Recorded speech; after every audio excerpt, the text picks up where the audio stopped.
আসসালামু আলাইকুম, সবাইকে স্বাগত জানাচ্ছি আজকের আমাদের লাইভ ক্লাসে। আর আজকে আমাদের খুবই জমজমাট একটা ক্লাস হবে এবং ক্লাসটা পরিচালনা করবেন তিনি আমাদের শ্রদ্ধেয় মিলন স্যার, যাকে আপনারা চিনেন। স্যারকে তো সবাই চিনেন মোটামুটি কম বেশি, তাকে পরিচয় করে দেওয়ার মতো আসলে কিছুই নেই। আর আমাদের সাথে থাকেন সবসময়। আপনারা জানেন যে ভাইবা কোর্সটা টোটালটাই নিয়ন্ত্রণ করে আমাদের স্যার। আমরা খুব শীঘ্রই আর একটা ভাইবা কোর্স আমরা রান করব এবং একটা ফ্রি মক ভাইবা আবার আয়োজন করতে পারি আমরা। যারা এবার বিশেষ পরীক্ষা দিচ্ছেন তাদের জন্য আমরা খুব শীঘ্রই আর একটা ডেমো ভাইবার আয়োজন করব। পিএসসি মেম্বার সেখানে থাকবেন, ইনশাআল্লাহ ভালো একটা কিছু আউটপুট আপনারা পাবেন। আজকে ক্লাসটা খুবই গুরুত্বপূর্ণ। যারা 47তম বিশেষ প্রিলিমিনারি পরীক্ষা দিবেন, 48তম বিশেষ প্রিলিমিনারি দিবেন এবং 10 থেকে 20তম গ্রেডের চাকরি পরীক্ষা দিবেন এবং প্রাইমারি নিবন্ধন পরীক্ষাগুলো যারা দিবেন তারা এখান থেকে হুবহু আজকে ক্লাস থেকে 4 থেকে 5 নম্বর একদম সরাসরি প্রমাণ পাবেন। এবং যারা বিভিন্ন প্রতিনিয়ত ভাইবা দেন, অনেক কষ্ট করে আপনার প্রি লিখিত পরীক্ষাটা এখানে কিন্তু ভাইবা থেকে ছিটকে পড়ে যান। এই ভাইবা থেকেও ছিটকে পড়বেন না, বিশেষ করে এখানে কোন প্রশ্নটা প্রিলিতে আসতে পারে, কোনটা লিখিত আসতে পারে, কোনটা ভাইবা ধরতে পারে। স্যার কিন্তু এই বিষয়ে খুবই অভিজ্ঞ এবং স্যার কিন্তু এগুলো বলেই দিবে যে তোমাকে কিন্তু ভাইবা বোর্ডে এই প্রশ্নটা কিন্তু তোমাকে ভাইবা বোর্ডে ধরতে পারে। এক্স্যাক্টলি স্যার, এটা কিন্তু স্যার কিন্তু সবই বলে দিবে এটা। কারণ দেখেন অনেক কষ্ট করে আমরা প্রিলি লিখিত পাস করি কিন্তু ভাইবা বোর্ডে গিয়ে কট খেয়ে যায়। ভাইবা বোর্ডে গেলে দেখা যায় যে কোন ধরনের ড্রেস পরবো, কিভাবে কথা বলবো, কিভাবে প্রশ্নগুলো উত্তর দেবো, এগুলো আমরা অনেকে কিন্তু বুঝতেছি না। এই জন্য কিন্তু স্যার কিন্তু অনেক অভিজ্ঞ, আপনারা সেটা জানেন। স্যারের কাছে ক্লাসে প্রশ্ন করবেন। যদি কারো সামনে কোনো ভাইবা থেকে থাকে, কোনো মন্ত্রণালয় বা অধিদপ্তরে বা বিসিএস বা নন কাটার কোনো ভাইবা থেকে থাকে, আপনারা যদি ক্লাস করেন এখানে কমেন্টের মাধ্যমে সেটা স্যারের কাছ থেকে প্রশ্ন করবেন, স্যার সেগুলো জবাব দিয়ে দেবে ইনশাআল্লাহ। আচ্ছা, স্যারের ক্লাসে আজকে কারা কারা যুক্ত আছেন এবং সর্বোচ্চ শেয়ারকারী কে থাকবেন এটা আমরা একটু দেখতে চাই। স্যার দেখতে পাইতেছেন? ইনশাআল্লাহ জি, অনেকে বিভিন্ন জায়গা থেকে শেয়ার। স্যার আপনি মেয়েদের নাম কটা কোন, আমি ছেলেদেরটা কই? আচ্ছা, আলিফা ইসলাম আছে, সোনিয়া আছে, তারপরে হচ্ছে অনেকে আছে। প্রত্যেকে একটু শেয়ার করে দিবেন।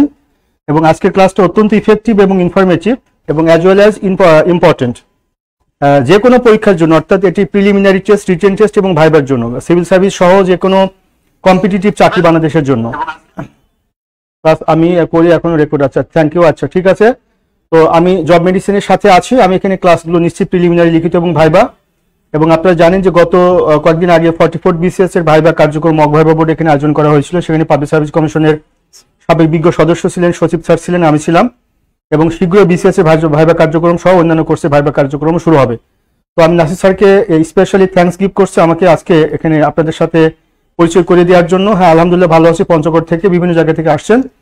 তো আজকের আলোচনাটা হচ্ছে শুধুমাত্র প্রিলিমিনারি পরীক্ষার জন্য না, স্যার অলরেডি বলে দিয়েছেন প্রিলিমিনারি পরীক্ষা, লিখিত পরীক্ষা এবং ভাইবা সবগুলোর জন্য আজকে ইম্পর্টেন্ট। ইভেন এই টপিক থেকে হুইচ টাইপ অফ কোশ্চেন আপনাকে প্রশ্ন করা হতে পারে সেটা আমি আপনাদেরকে ক্লিয়ার করে দেবো। প্রত্যেকে শেয়ার করবেন এবং প্রত্যেকে এই কথাগুলো নোট করবেন।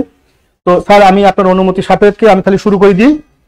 আর হচ্ছে হ্যাঁ, একটু খেয়াল করেন আপনারা, কই স্যার এত তাড়াতাড়ি শুরু করবেন কেমন? কেউ তো শেয়ারই করে না, কেবল 138 জন। এটা কোনো কথা? তাহলে তো হবে না, তাহলে হবে না, আগে শেয়ার করতে হবে, আগে শেয়ার করতে হবে। থেকে শেয়ার করেন, কে কয়টা শেয়ার করেন বলেন। ক্লাস যদি 300 না ওঠে ক্লাসই শুরু করব না তাহলে। আর স্যারের ক্লাসে তো 1000 হবেই স্যার, ইনশাআল্লাহ ইনশাআল্লাহ হবে ইনশাআল্লাহ। তাহলে স্যার কিন্তু একটা শর্ত দিয়ে বেস্ট ক্লাস দিতে হবে। স্যার যদি করে রাত 10টা পর্যন্ত ক্লাস চালাতে পারে তাহলে কোনো সমস্যা ইনশাআল্লাহ ইনশাআল্লাহ। আমাকে বেস্ট জিনিসটা দিবে, ফ্রি জিনিসটা ক্লাস করবেন, যেটা শেয়ার করবে না তাহলে হয়। সেটাই প্রত্যেককেই শেয়ার করতে হবে। প্রত্যেককে ঘুমাইতেছো নাকি? ঘুমাইও না। আচ্ছা, আমাদের স্যার খাদিজা আছে, আমাদের জাহিদ ইসলাম আছে, আলিফা আছে, আমাদের সীমা ইসলাম আছেন, আয়েশা আকন আছেন আমাদের সাথে, আর কি আছেন, এনিখান আছেন, অমিত শাহ। এবার কারা কারা আছেন? খাদিজা আক্তার আমাদের সাথে আছে, আকলিম হাসান, শামসুন্নাহার আছেন আমাদের সাথে, আতিকুল ইসলাম আছেন আমাদের সাথে। এবং খাদিজা তিনি পলাশবাড়ি উপজেলা গাইবান্ধা থেকে আছেন। মাশাআল্লাহ, ভালোই তো।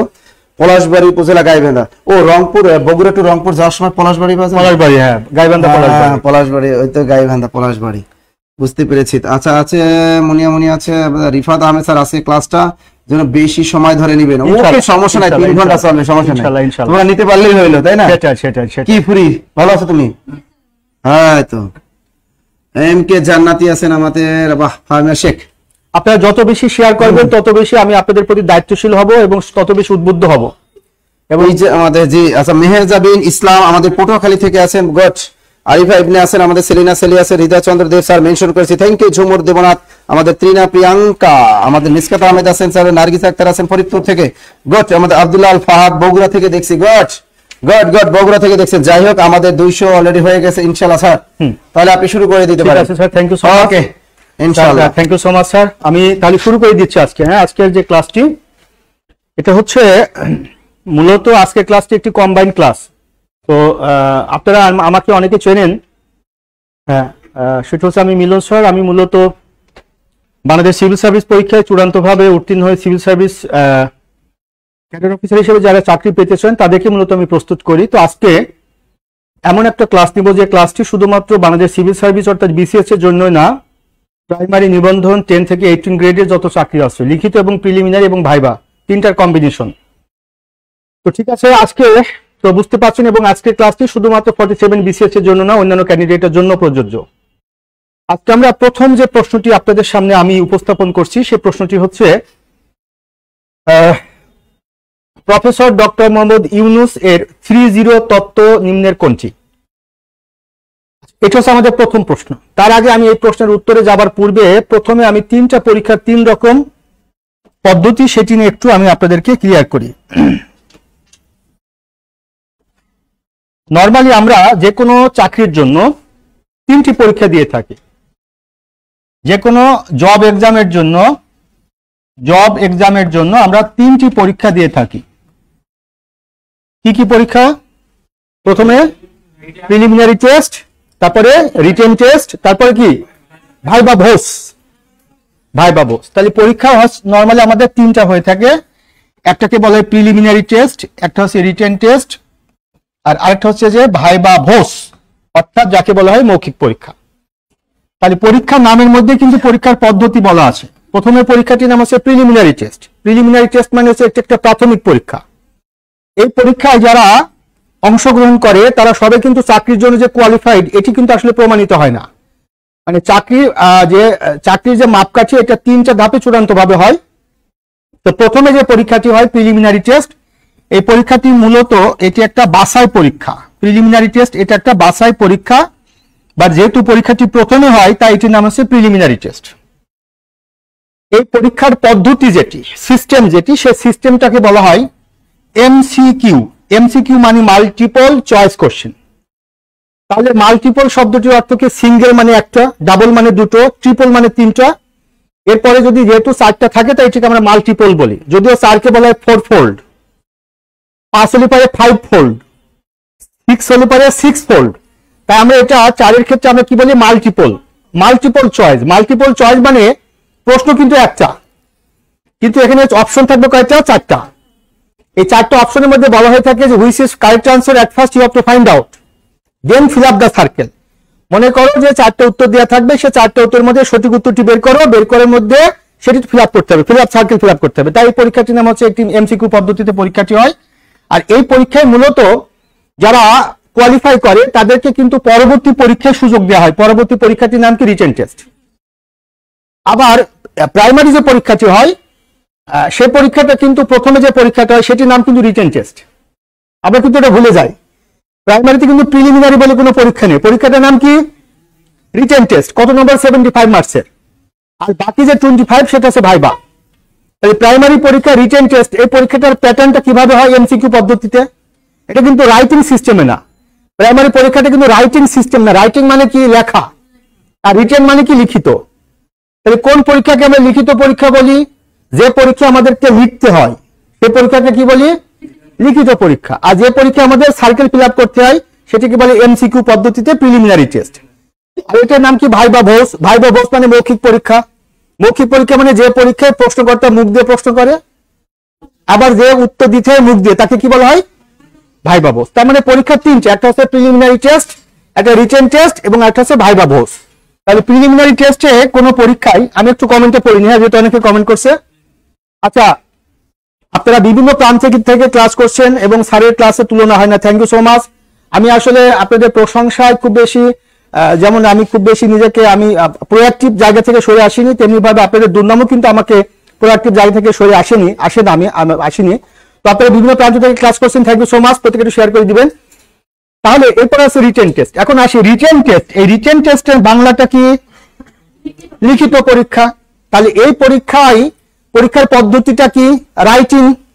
রাইটিং মানে কি? লেখা। তাহলে যেহেতু এই পরীক্ষায় লিখতে হয়, তাই এই পরীক্ষায় প্রশ্ন দেওয়া থাকে কিন্তু উত্তর দেওয়া থাকে না।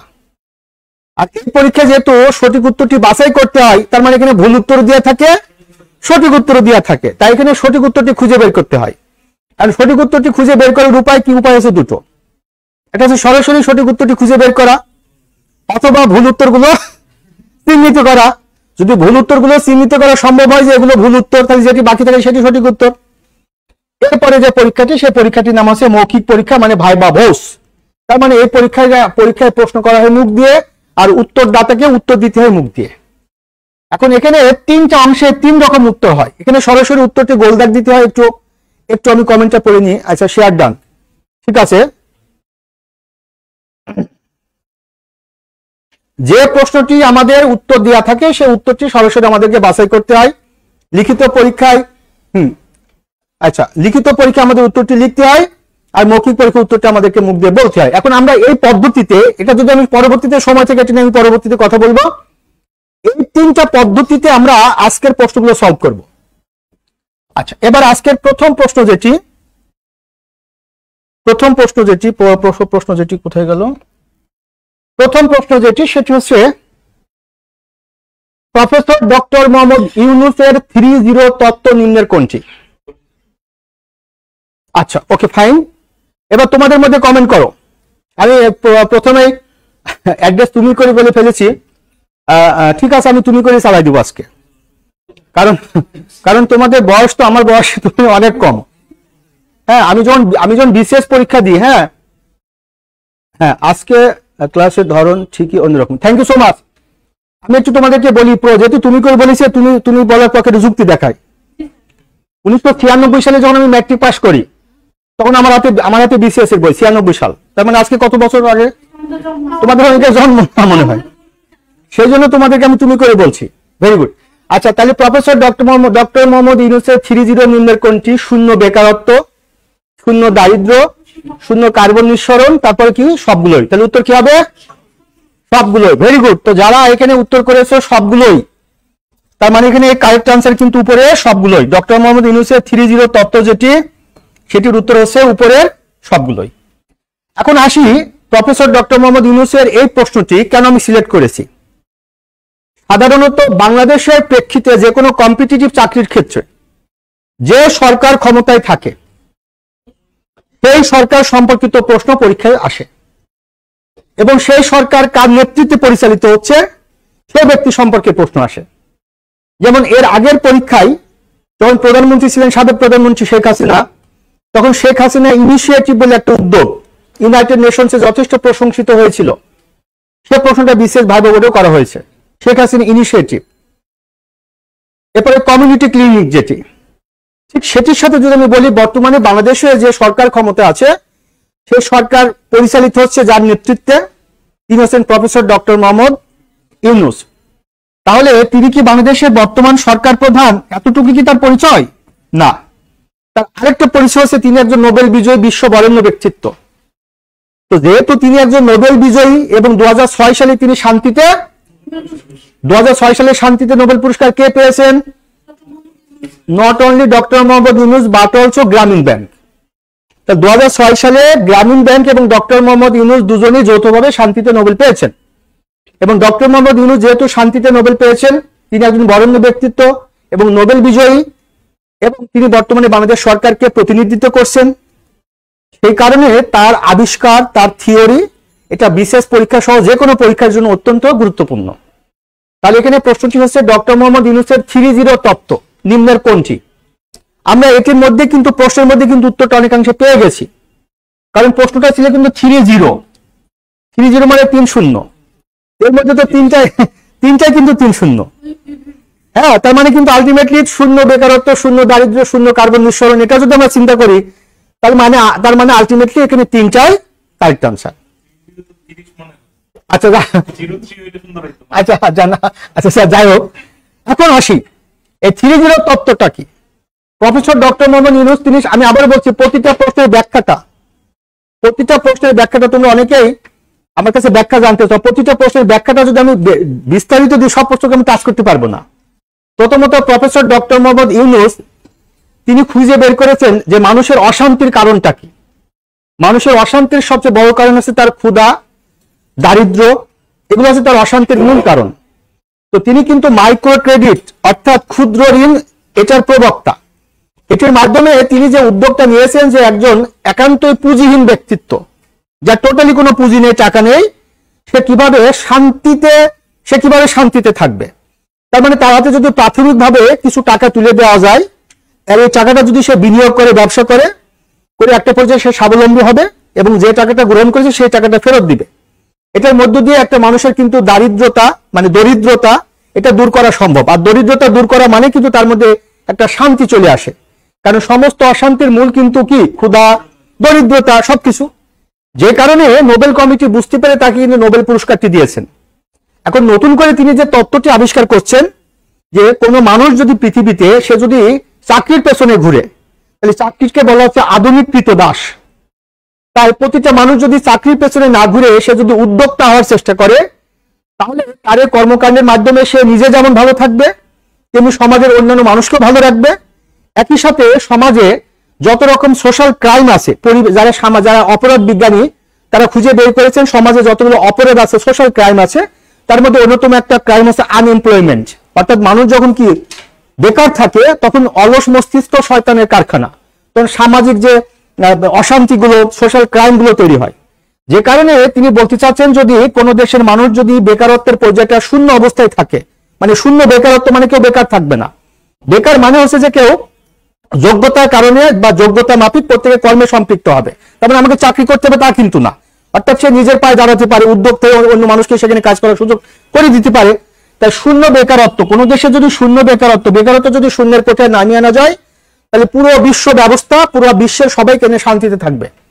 শূন্য দারিদ্র মানে হচ্ছে, আমরা আগে বলেছি, শূন্য কার্বন নিঃসরণ। শূন্য কার্বন নিঃসরণ মানে বলা হচ্ছে যে 21st সেঞ্চুরিতে সবচেয়ে বড় চ্যালেঞ্জ মানে মানব সভ্যতার জন্য, তার মধ্যে অন্যতম বড় চ্যালেঞ্জ হচ্ছে ক্লাইমেট চেঞ্জ অর্থাৎ জলবায়ু পরিবর্তন।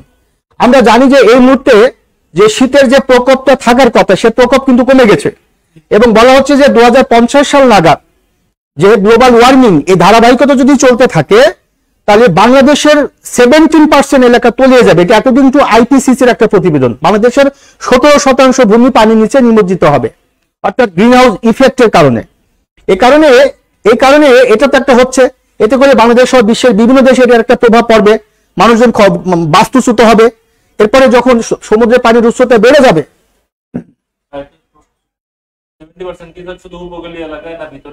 বাংলাদেশের উপকূলীয় এলাকা বিশেষ করে দক্ষিণবঙ্গ এই অঞ্চলটি। তারপরে বলা হচ্ছে যে যদি এটা হয়, এটা আসলে বিশাল ব্যাখ্যা আছে, এটা অল্প কথা বলা সম্ভব না। যখন এই সি লেভেলটা বাড়বে, যখন বাড়বে তখন সমুদ্রের লোনা পানিটা নিচে পানিতে প্রবেশ করবে, করে আশেপাশে এলাকা প্লাবিত করে ফেলবে, আর জীববৈচিত্র্য হুমকির সম্মুখীন, খাদ্য উৎপাদন ব্যাহত হবে, তার মানে ফুড ইনসিকিউরিটি তৈরি হবে। এরপরে ক্লাইমেট যে রিফিউজিস, এটা সংখ্যা বাড়তে থাকবে। এই কারণে প্রফেসর ডক্টর মোহাম্মদ ইউনূস চিন্তা করছেন বা তার যে গবেষণা, এই তিনটা জিনিসকে যদি শূন্যের জায়গায় নামিয়ে নেওয়া যায়, তাহলে আগামী দিনে মানব সভ্যতা অত্যন্ত সিকিউর থাকবে, নিরাপত্তায় থাকবে। এবং বলা হচ্ছে প্রফেসর ডক্টর মোহাম্মদ ইউনূস তার এই যে তিনটা তত্ত্ব, এটার কারণে তিনি আবার নতুন করে নোবেল পুরস্কার পাওয়ার একটা সম্ভাবনা রয়েছে। হ্যাঁ, এখন আমাদের এখান থেকে কি প্রশ্ন আসতে পারে এবার দেখি। টপিক তো একটাই, এখান থেকে প্রিলিমিনারি যে পরীক্ষা আসতে পারে যে এমসিকিউ পদ্ধতিতে, যে প্রফেসর ডক্টর মোহাম্মদ ইউনূসের 3-0 তত্ত্ব নিম্নের কোনটি, উপরে সবগুলোই।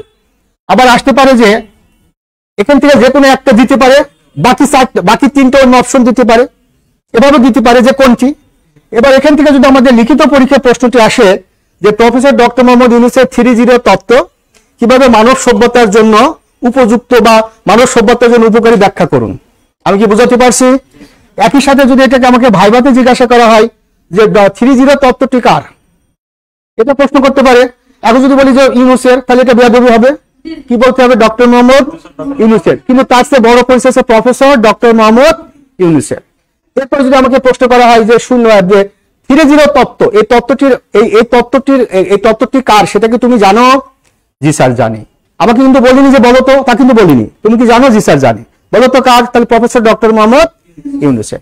তার মানে হচ্ছে যে একই জিনিস, তোমরা একটু কমেন্ট করো প্রত্যেকে যে ক্লিয়ার কিনা। আমি কিন্তু আবারও বলছি প্রত্যেকে একটু কমেন্ট করো ক্লিয়ার কিনা তোমরা একই টপিক থেকে কিভাবে প্রিলিতে, কিভাবে লিখিততে, কিভাবে ভাইভাতে প্রশ্নগুলো করা হয়। আচ্ছা, এবার আমি পরবর্তী প্রশ্নে যাচ্ছি। আসলে আমি মনে হয় ব্যাখ্যা একটু বেশি দিচ্ছি, মনে এত প্রশ্ন টাচ করা যাবে না, না বললে তো হয় না আসলে। হ্যাঁ, পরবর্তী প্রশ্ন হচ্ছে যে আরাকান আর্মি কোন দেশের সংগঠন, বলো দেখি।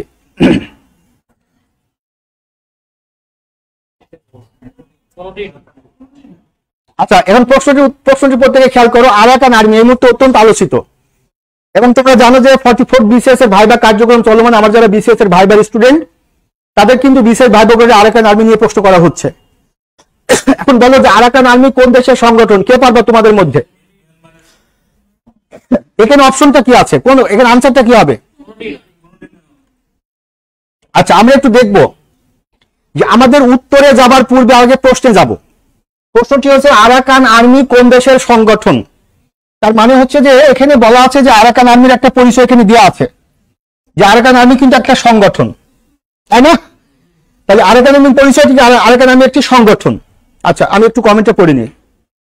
আচ্ছা, আরাকান আর্মি হচ্ছে একটি সংগঠন। দ্বিতীয় কথা হচ্ছে আরাকান আর্মি তো সংগঠন, তাহলে প্রশ্নটা কিসের উপর দাঁড়াচ্ছে? কোন দেশের সংগঠন। এখন যদি আমরা দেখি যে আসাম, এটি কি কোনো দেশ? এটা হচ্ছে ভারতের 7 সিস্টার্স ভুক্ত একটি রাজ্য। তারপরে মণিপুর, এটাও ভারতের 7 সিস্টার্স ভুক্ত একটি রাজ্য।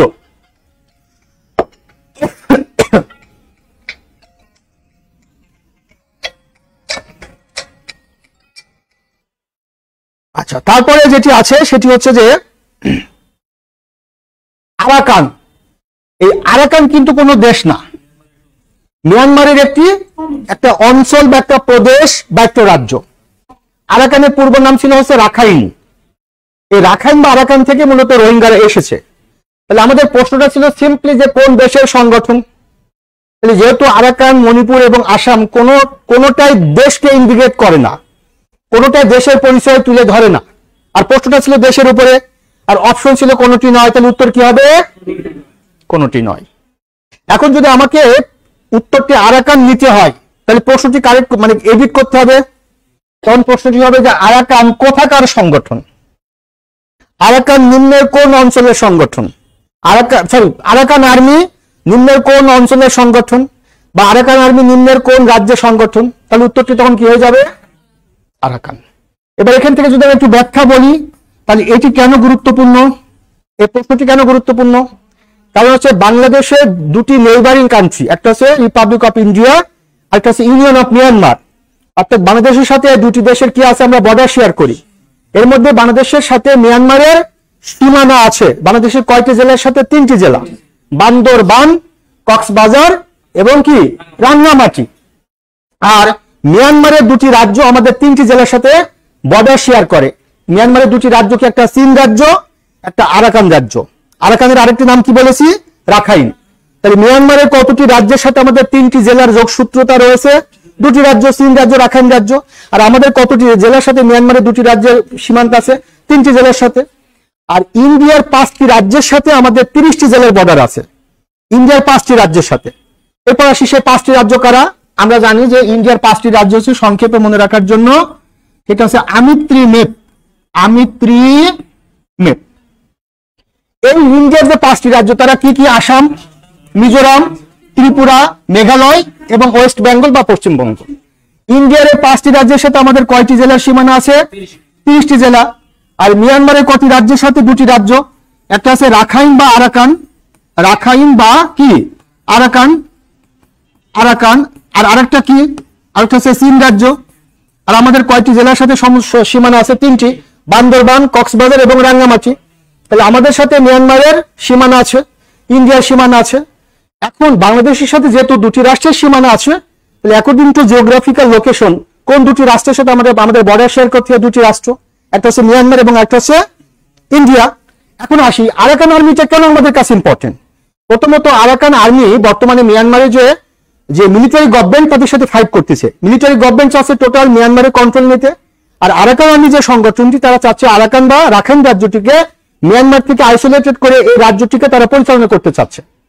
এবং যে কারণে বিভিন্ন রাষ্ট্রগুলো, বিশেষ করে চীন সহ বিভিন্ন রাষ্ট্র আরাকান আর্মিকে সাপোর্ট দিচ্ছে, পেট্রোনাইজ করছে, প্রমোট করছে। এবং অলরেডি আমরা জানি যে এই আরাকান রাজ্যের সাথে কক্সেস বাজারের একটা জায়গার সীমানা আছে, সেটা হচ্ছে মংডু, মানে মিয়ানমারের মংডু জেলা কক্সবাজারের সাথে সীমানা আছে। এটা বিশেষ পরীক্ষা প্রশ্নটি আসছে।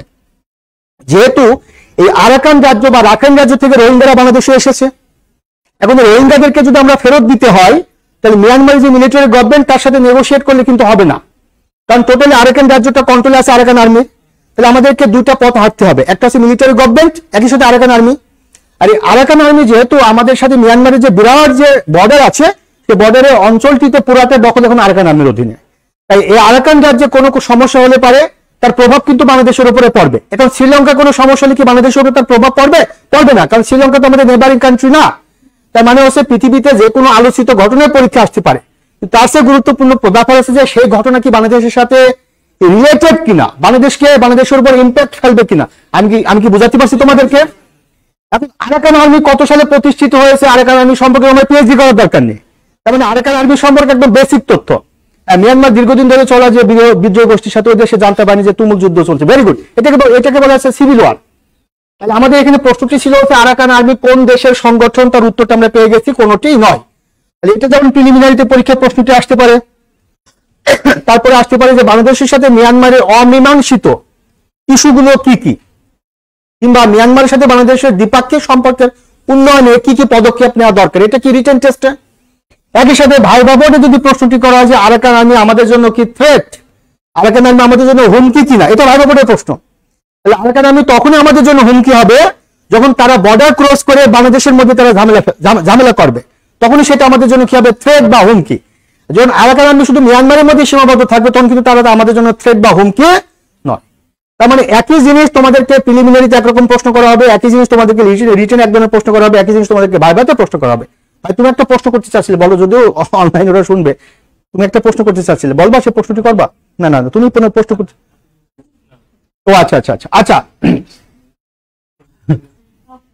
আচ্ছা আচ্ছা শোনো, তোমরা যারা অনলাইনে ক্লাস করছো, are you enjoying? Please make me sure bye making comment. তোমরা কি এনজয় করছো কিনা আমাকে একটু কমেন্ট করে জানাও। অর্থাৎ তোমাদের কি মাথার উপর দিয়ে যাচ্ছে কিনা, বা তোমরা লোড দিতে পারছো কিনা আমাকে একটু বলো, যে স্যার আমরা এগুলো বুঝতে পারছি না, আমাকে একটু বলো। আচ্ছা, আমরা পরবর্তী প্রশ্নে যাচ্ছি। সেই প্রশ্নটি হচ্ছে, ইউরোপের রুটির ঝুড়ি বলা হয় কোন দেশকে? কি হবে উত্তরটি? ইউক্রেনকে। আচ্ছা, তোমাদের মধ্যে যারা অনলাইনে ক্লাস করছো তোমরা বলো দেখি, ইউরোপের রুটির ঝুড়ি বলা হয় কোন দেশকে? বলো।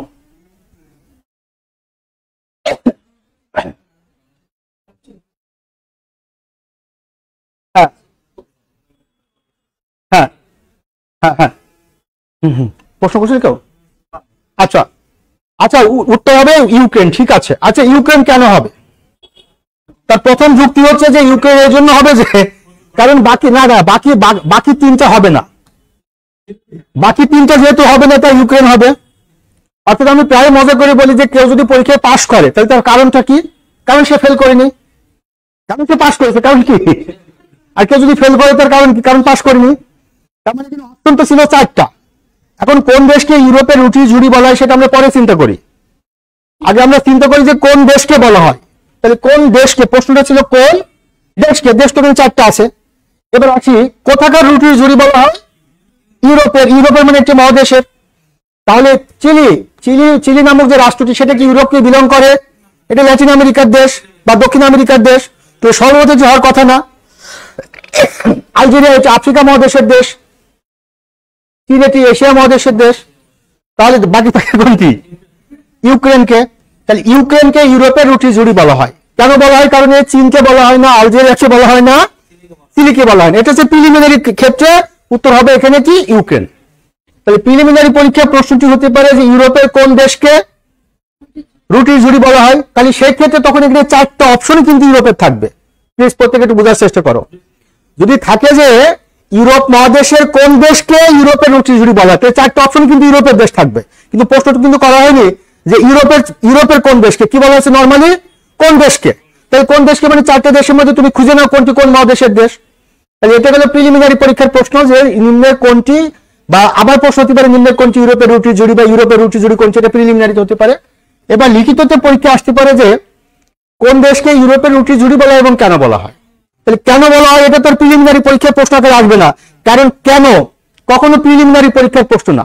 প্রিলিমিনারি পরীক্ষা হচ্ছে প্রশ্ন আছে হোয়াট বা হুইচ কিংবা when, where. Yes yes you got the point. তাহলে হুইচ, হোয়াট, হোয়েন, হোয়ার। আর রিটেন টেস্ট আছে হাউ এবং হোয়াই। আর ভাইবা বোর্ডে আছে এক্সপ্লেইন।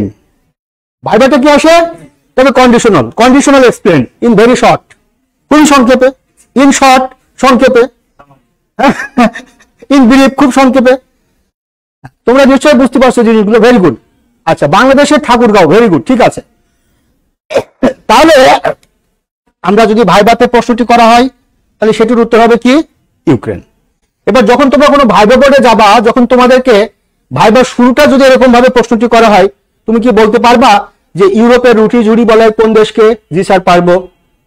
কোন দেশকে স্যার? ইউক্রেনকে। এবার যদি বলা হয় কেন ইউরোপের রুটি জুড়ি বলা হয়, তাহলে রুটি উৎপাদিত হবার শর্তটা কি? গম, নরমালি। তার মানে এখানে গম বেশি উৎপাদিত হয়। এছাড়াও এই ইউক্রেনকে ইউরোপের শস্য ভান্ডারও বলা হয়।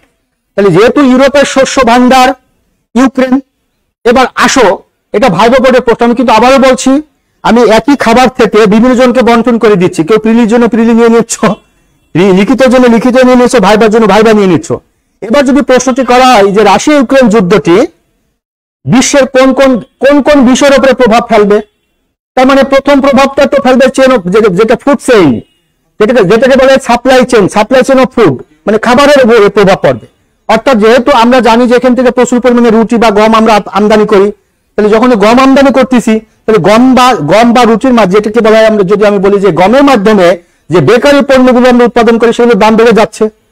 পোল্ট্রি মুরগির খাবার, সেগুলো পোল্ট্রি মুরগির দাম বেড়ে যাচ্ছে। তার মানে যখন তোমার ডিমান্ড বেড়ে যাবে, সাপ্লাই কমে যাবে, তাহলে পণ্যের দাম কি হবে? কারণ right now we are living at the age of globalisation. কারণ আমরা এই মুহূর্তে এমন একটা যুগে বাস করি, সেই যুগটার নাম হচ্ছে বিশ্বায়ন বা গ্লোবালাইজেশন। এই যুগে প্রতিটা ইন্ডিপেন্ডেন্ট এন্ড সভারেন স্টেট কেউ কিন্তু সে সম্পূর্ণ একে অপরের উপরে নির্ভরশীল। সেক্ষেত্রে রাশিয়া ইউক্রেন যুদ্ধ, এটা বিশেষ পরীক্ষার প্রশ্নটি আসছে বাংলাদেশের উপরে কি প্রভাব ফেলতে পারে। হ্যাঁ, আচ্ছা, যাই হোক, তোমরা অনেকে কমেন্ট করতেছো এভাবে। তাহলে দেখা যাচ্ছে যে এই যে ইউরোপের এই যে ইউক্রেন রাশিয়ার যুদ্ধ, এই যুদ্ধটা দীর্ঘমেয়াদে যদি চলতে থাকে, এটা অনেক কিছুর উপরে এর প্রভাবটা পড়বে। তারপর তোমাকে জিজ্ঞাসা করতে পারে বাংলাদেশে যে বিভিন্ন খাদ্য পণ্যের দাম যে বেড়ে যাচ্ছে, এটার কারণটা কি হতে পারে? এটা বাংলাদেশের ইন্টারনাল কারণ, সেটা সিন্ডিকেট। আর ইন্টারন্যাশনাল কারণ যেটা রাশিয়া ভার্সাস ইউক্রেন ওয়ার। আবার এখান থেকে মিডল ইস্ট ক্রাইসিসে তোমাকে চলে যেতে পারে, যে মধ্যপ্রাচ্যের যুদ্ধ যদি দীর্ঘায়িত হয় কি প্রভাবটা পড়তে পারে। তাহলে আমরা জানি যে হিউজ আমাদের একটা লেবার মার্কেট আছে মিডল ইস্টে, সেখান থেকে আমাদের রেমিটেন্স আসে। আবার মধ্যপ্রাচ্য থেকে বিভিন্ন পণ্য আমরা আমদানি করি, বিশেষ করে কোনগুলো? প্রাকৃতিক গ্যাস বা তেল। তাহলে এগুলোর দাম যখন বেড়ে যাবে, তখন আমাদের সবকিছুর উপরে একটা প্রভাব পড়বে। তার মানে হচ্ছে যে, আচ্ছা আমি কি তোমাদেরকে বোঝাতে পারছি তো? মানে টপিকটা একটাই, কিন্তু সেই টপিক থেকে আমাদের কি কি টাইপের প্রশ্ন করতে পারে, আসতে পারে। Very good. আচ্ছা আচ্ছা, তোমরা যারা অনলাইনে ক্লাস করছো একটু কমেন্ট করো, তোমরা একটু কমেন্ট করো। তোমাদের কমেন্টের উপর তো আমি নির্জীব থাকবো নাকি সজীব থাকবো, হ্যাঁ, সপ্রতিভ থাকবো নাকি একবারে ম্লান হয়ে যাব, এটা ডিপেন্ড করবে তোমাদের কমেন্টের উপরে। আচ্ছা আচ্ছা, ভেরি গুড। এবার আমরা পরবর্তী প্রশ্নে যদি যাই, আলেপ্পো শহরটি কোন দেশে অবস্থিত? বলো।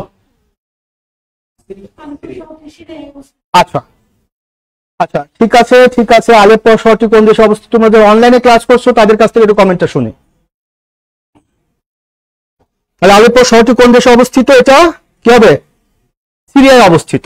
আচ্ছা, এখন আসো, আলেপ্পো শহরটি সিরিয়াতে অবস্থিত, এই প্রশ্নটির গুরুত্বটা কি? আমি আবারও বলছি। হ্যাঁ হ্যাঁ, ভেরি গুড। হ্যাঁ, তোমরা অনেকে সিরিয়া আনসার করছো, ঠিক আছে। আলেপ্পো শহরটি সিরিয়াতে অবস্থিত, এই প্রশ্নটির গুরুত্ব হচ্ছে, সাধারণত বিসিএস সহ যে কোনো কম্পিটিটিভ পরীক্ষায় আন্তর্জাতিক ইস্যুটা গুরুত্ব পায়, যে ইস্যুটা সবচেয়ে আলোচিত। তাহলে এখন কিন্তু সবচেয়ে আলোচিত ইস্যু হচ্ছে সিরিয়া ইস্যু। কেন সিরিয়া ইস্যু? কারণ হচ্ছে যে সিরিয়াতে দীর্ঘদিন যাবত ক্ষমতায় ছিল। গরম লাগে না? একটু বলো তো দেখি, এসিটার কথা বলো তো। হ্যাঁ, সিরিয়াতে দীর্ঘদিন যাবত ক্ষমতায় ছিল বাশার আল আসাদ।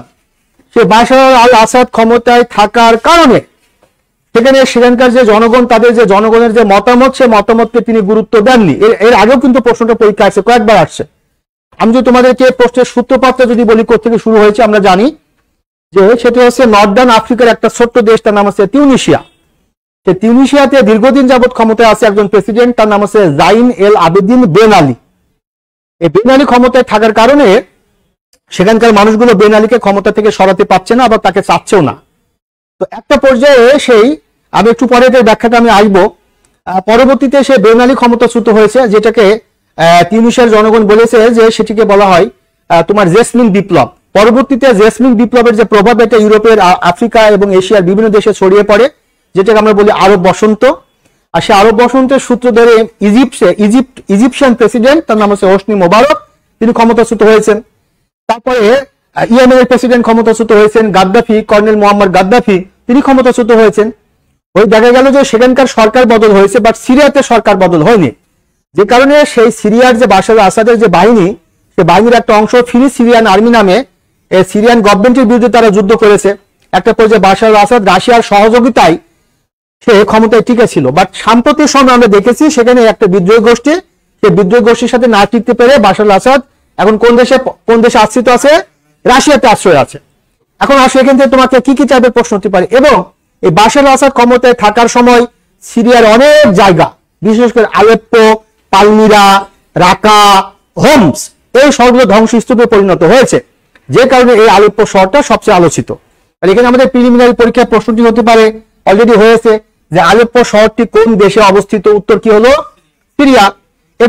এরপরে যদি আমাদেরকে প্রশ্নটি করা হয় যে সেটি হচ্ছে যে প্রিলিমিনারি পরীক্ষার প্রশ্ন, এরপর 2 নম্বর প্রশ্নটি যেটা আমাদের লিখিত পরীক্ষার প্রশ্নটি আসতে পারছে, সিরীয় সংকট। সিরীয় সংকটের উৎপত্তি কিভাবে হয়েছে, বা সিরীয় সংকটের বর্তমান পরিস্থিতি কি, বা সিরীয় সংকটের প্রভাব মধ্যপ্রাচ্যের রাজনীতিতে কি প্রভাব ফেলতে পারে। এরপরে এখান থেকে আমাদের ভাইভাতে ইনফরমেটিভ যদি প্রশ্ন করে যে বলো তো দেখি আলেপ্পো শহরটি কোন দেশে অবস্থিত, কি হবে উত্তর? সিরিয়ায় অবস্থিত না, এটা তো ভাইবা। তাই সরাসরি এই উত্তরটি না দিয়ে আমরা তাদেরকে অ্যাড্রেস করব, আর সিরিয়ায় অবস্থিত। পার্থক্যটা কি হলো? লিখিত এবং ভাইবার মধ্যে পার্থক্যটা কি হলো? ভাইবা পরীক্ষাতে স্যার সরাসরি উপস্থিত আছে, তাই তাকে আমরা উত্তর দেওয়ার ক্ষেত্রে কি অ্যাড্রেস করছি? স্যার সিরিয়ায় অবস্থিত। এই স্যার কিন্তু উত্তরের অংশ না, এই স্যার হচ্ছে অ্যাড্রেস করা হচ্ছে স্যার হিসাবে। বাট লিখিত পরীক্ষাতে স্যার উপস্থিত থাকবে না, তাই আমরা লিখিত পরীক্ষা কিন্তু লিখবো না যে স্যার সিরিয়ায় অবস্থিত, কারণ খাতা মূল্যায়ন করবে কে সে তো আমরা জানি না। তাই তোমরা একটু বিষয় খেয়াল করে দেখো যে, আচ্ছা তোমরা একটা বিষয় খেয়াল করে দেখবা যে কোন উত্তরটা প্রিলিমিনারির জন্য, কোন উত্তরটা লিখিতের জন্য, কোন উত্তরটা ভাইবার। যেহেতু প্রশ্ন অনেক বেশি, তো এত বেশি ব্যাখ্যাতে দিয়ে গেলেও আমি ক্লান্ত হয়ে যাব, আর সেই পর্যন্ত আমি তোমাদের পৌঁছাতে পারবো না। আচ্ছা, ভেরি গুড। তাহলে এখানে আমরা উত্তরটা পেয়ে গেলাম। এবার পরবর্তী প্রশ্নটা যদি আমরা যাই, যে সেটা হচ্ছে হুতি কোন দেশের বিদ্রোহী গোষ্ঠী? আচ্ছা, তাহলে উত্তরটা কি হবে? ইয়েমেন। আচ্ছা, এটা কোন জাতীয় প্রশ্ন? এটাকে বলা ইনফরমেটিভ প্রশ্ন। কোন জাতীয় প্রশ্ন? ইনফরমেটিভ। ইনফরমেটিভ মানে হচ্ছে যে প্রশ্নের সরাসরি উত্তরটা চলে আসে, সেটাকে কি বলা হয়? ইনফরমেটিভ। ইনফরমেটিভ প্রশ্নের উত্তর দেওয়ার জন্য তোমার ইনফরমেশন জানা লাগে, এর বাইরে কিছু জানা লাগে না। এরপর যদি তোমাকে প্রশ্নটি করা হয় যে হুতি বিদ্রোহী গোষ্ঠী মধ্যপ্রাচ্যের রাজনীতিতে কি প্রভাব ফেলছে, এটা কিন্তু ইনফরমেটিভ না, এটাকে কি বলা হয়? অ্যানালাইটিক্যাল, মানে বিশ্লেষণ ধর্মী।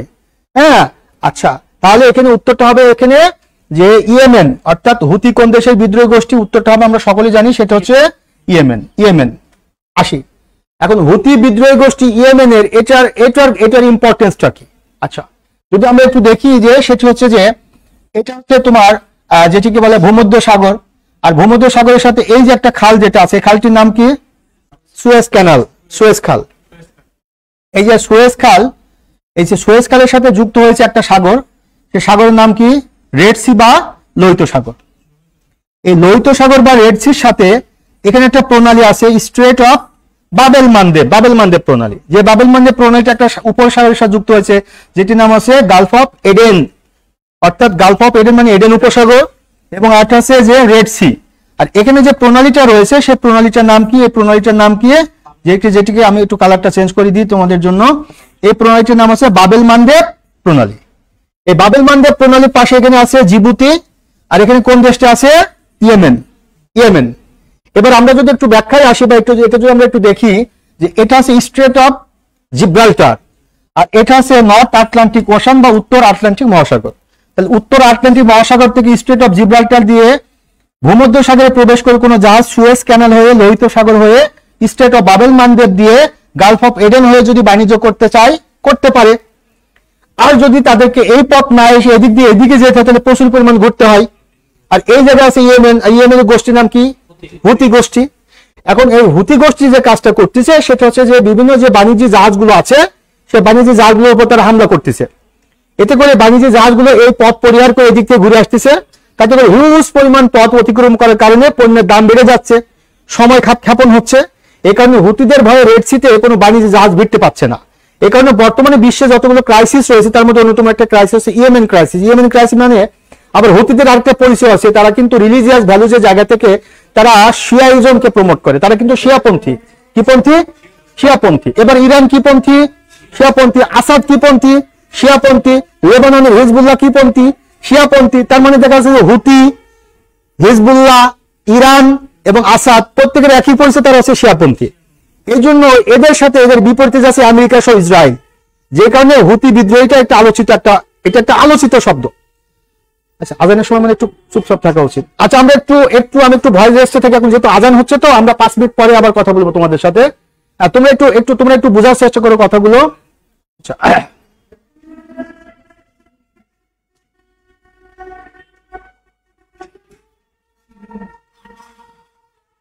একটু তোমরা কমেন্ট করো, তোমরা এনজয় করছো কিনা সেটা একটু কমেন্ট করো, দেখি কিছু শিখতে পারছো কিনা, তোমাদের কাছে মনে হচ্ছে কিনা যে এটা একটা কম্বাইন্ড ক্লাস। একটু কমেন্ট করো, কমেন্টগুলো করতে থাকো।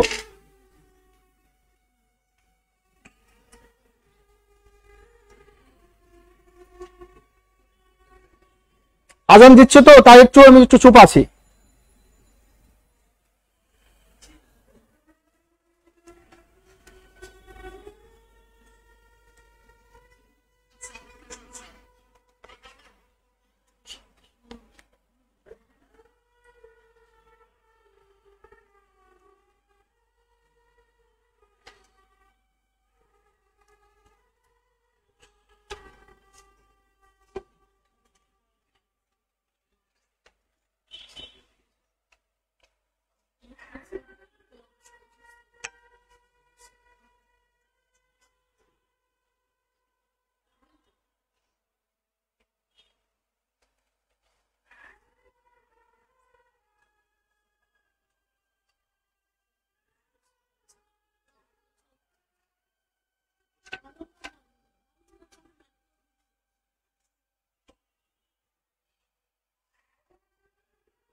ওকে ফাইন, আমরা আজানের বিরতির পরে আবার আজানের যে বিরতি দিলাম তারপরে আবার শুরু করছি।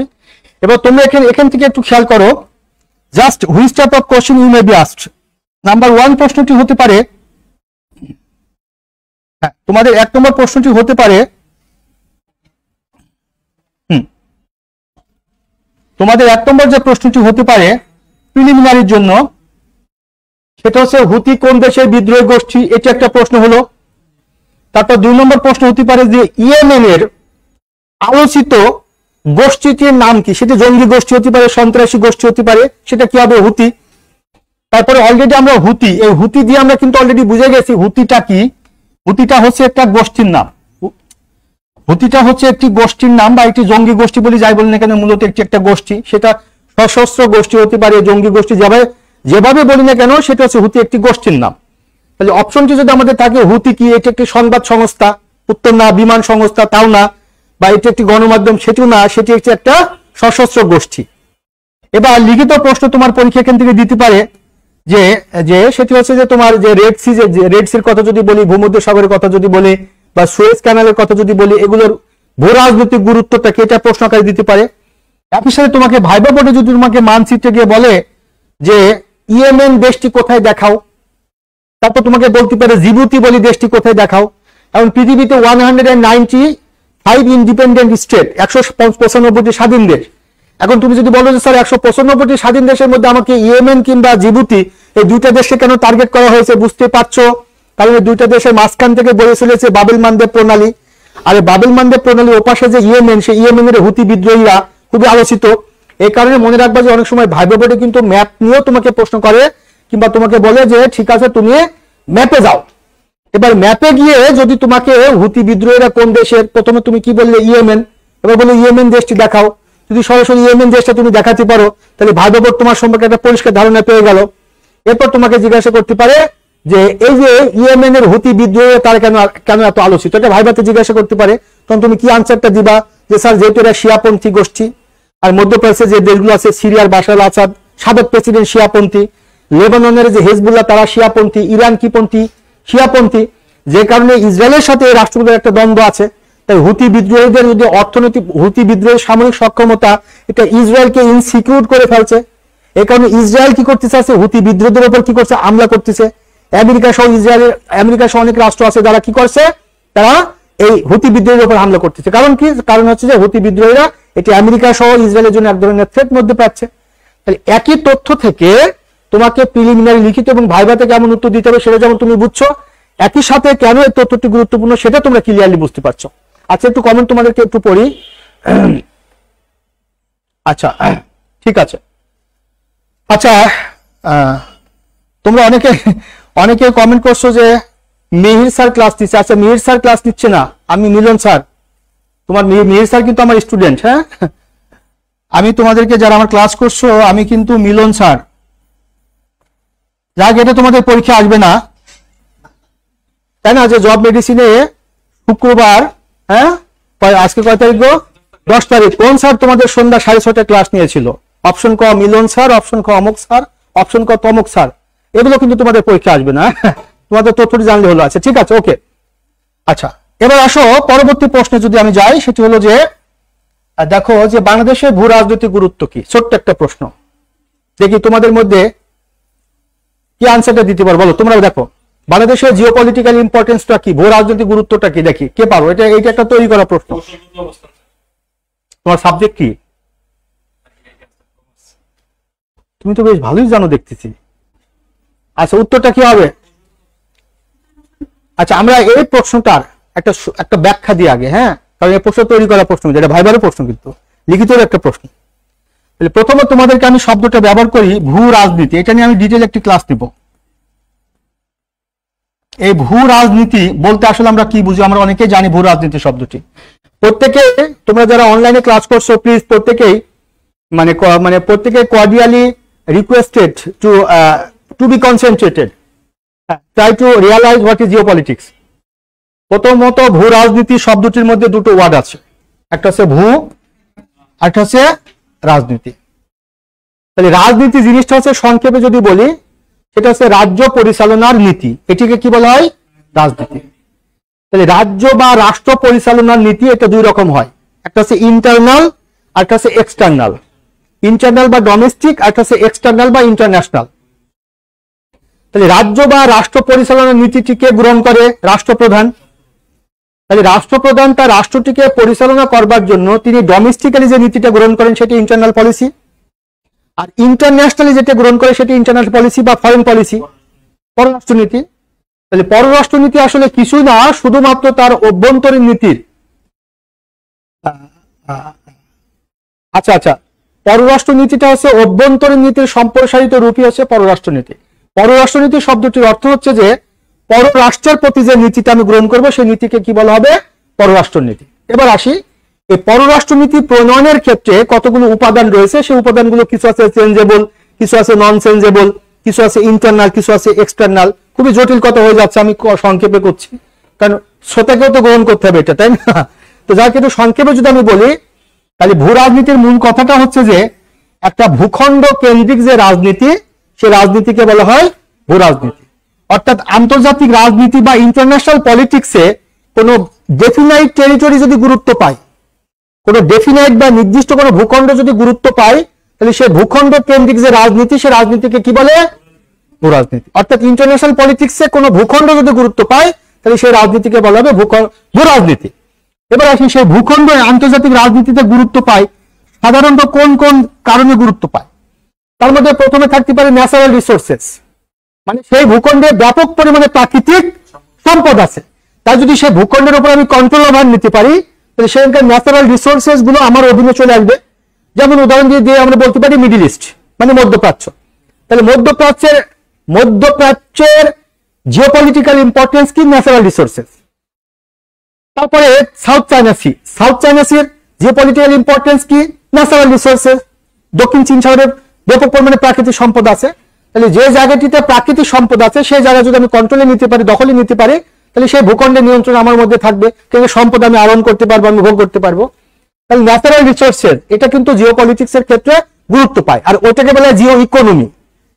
আরেকটা কারণ হতে পারে সেটা হচ্ছে যে সেটাকে বলা হয় স্ট্র্যাটেজিক্যাল জিওগ্রাফিক্যাল লোকেশন, অর্থাৎ কৌশলগত ভৌগোলিক অবস্থান। তাহলে কৌশলগত ভৌগোলিক অবস্থানের অর্থ হচ্ছে যে, বোর্ড মাঝে মাঝে ঘোলা দেখাচ্ছে আমার কাছে, সম্ভবত তোমার নেটওয়ার্কের সমস্যা। কৌশলগত ভৌগোলিক অবস্থান মানে একটা দেশ বা একটা ভূখণ্ড এমন একটা জায়গায় অবস্থান করে যার আশেপাশে আমার এনিমি স্টেট রয়েছে, আমার শত্রু রাষ্ট্র আছে। তাহলে আমার শত্রু রাষ্ট্রকে মোকাবেলা করতে হলে পারে আমার শত্রুর পাশে যে প্রতিবেশী আছে তার সাথে আমার সখ্যতা স্থাপন করতে হবে। যেমন চীনের সাথে ইন্ডিয়ার কনফ্লিক্ট রয়েছে, আবার ইন্ডিয়ার পাশে রয়েছে শ্রীলঙ্কা, ইন্ডিয়ার পাশে রয়েছে নেপাল, ভুটান। তাহলে চীন ইন্ডিয়াকে যদি কম্পিটিট করতে হয়, চীন যখন ইন্ডিয়ার সাথে কম্পিটিট করবে, কিংবা চীন যখন ইন্ডিয়াকে প্রতিহত করবে, তখন ইন্ডিয়ার পার্শ্ববর্তী যে প্রতিবেশী রাষ্ট্রগুলো আছে তার সাথে কি করবে? চীন সম্পর্ক বিল্ড আপ করবে, যেমন শ্রীলঙ্কা, মালদ্বীপ, নেপাল, ভুটান, তারপরে আমাদের বাংলাদেশ। এবার আসি মিয়ানমার। এরপর আসি যে আমাদের অবস্থানটা কোন জায়গাটা সেটা আমরা একটু দেখবো। আমাদের অবস্থানটা ঠিক এই জায়গাটায়, এটাকে বলা হয় বে অফ বেঙ্গল। এই বে অফ বেঙ্গল, এখানে আছে কি? রিপাবলিক অফ ইন্ডিয়া, এখানে আছে বাংলাদেশ, এখানে আছে মিয়ানমার, এখানে আছে থাইল্যান্ড, আর এখানে একটা প্রণালী আছে যার নাম আছে স্ট্রেট অফ মালাক্কা। আর এখানে পৃথিবীর লার্জেস্ট, মানে third largest ocean, that is Indian ocean, মানে ভারত মহাসাগর। আচ্ছা, ভারত মহাসাগর। আচ্ছা, এবার যদি আমরা দেখি যে বাংলাদেশের যে কৌশলগত ভৌগোলিক অবস্থান, এই অবস্থানগত কারণে ইন ইন্টারন্যাশনাল পলিটিক্স আর geopolitics Bangladesh is given importance day by day, because United States of America বা আমেরিকা তার গ্লোবাল কম্পিটিটর সেটা হচ্ছে চায়না, আবার চায়নার রিজিওনাল কম্পিটিটর সেটা হচ্ছে ইন্ডিয়া। এখন যদি চীন এবং ইন্ডিয়া দুটি রাষ্ট্র একে অপরের কম্পিটিটর হয়, আমেরিকা এবং চীন যদি একে অপরের কম্পিটিটর হয়, তাহলে ন্যাচারালি ইন্ডিয়া এবং আমেরিকা একে অপরের স্ট্র্যাটেজিক্যাল মিত্র to counter People's Republic of China. আমি কি বুঝাতে পারছি কথাটা? তাহলে আমেরিকা এবং ইন্ডিয়া কখনো একে অপরের মিত্র হবে চীনকে প্রতিহত করবার জন্য। আর চীনের একটা গ্রেট ইনিশিয়েটিভ আছে যার নাম হচ্ছে belt and road initiative, BRI। হ্যাঁ, এর আগে এর নাম ছিল ওয়ান বেল্ট ওয়ান রোড।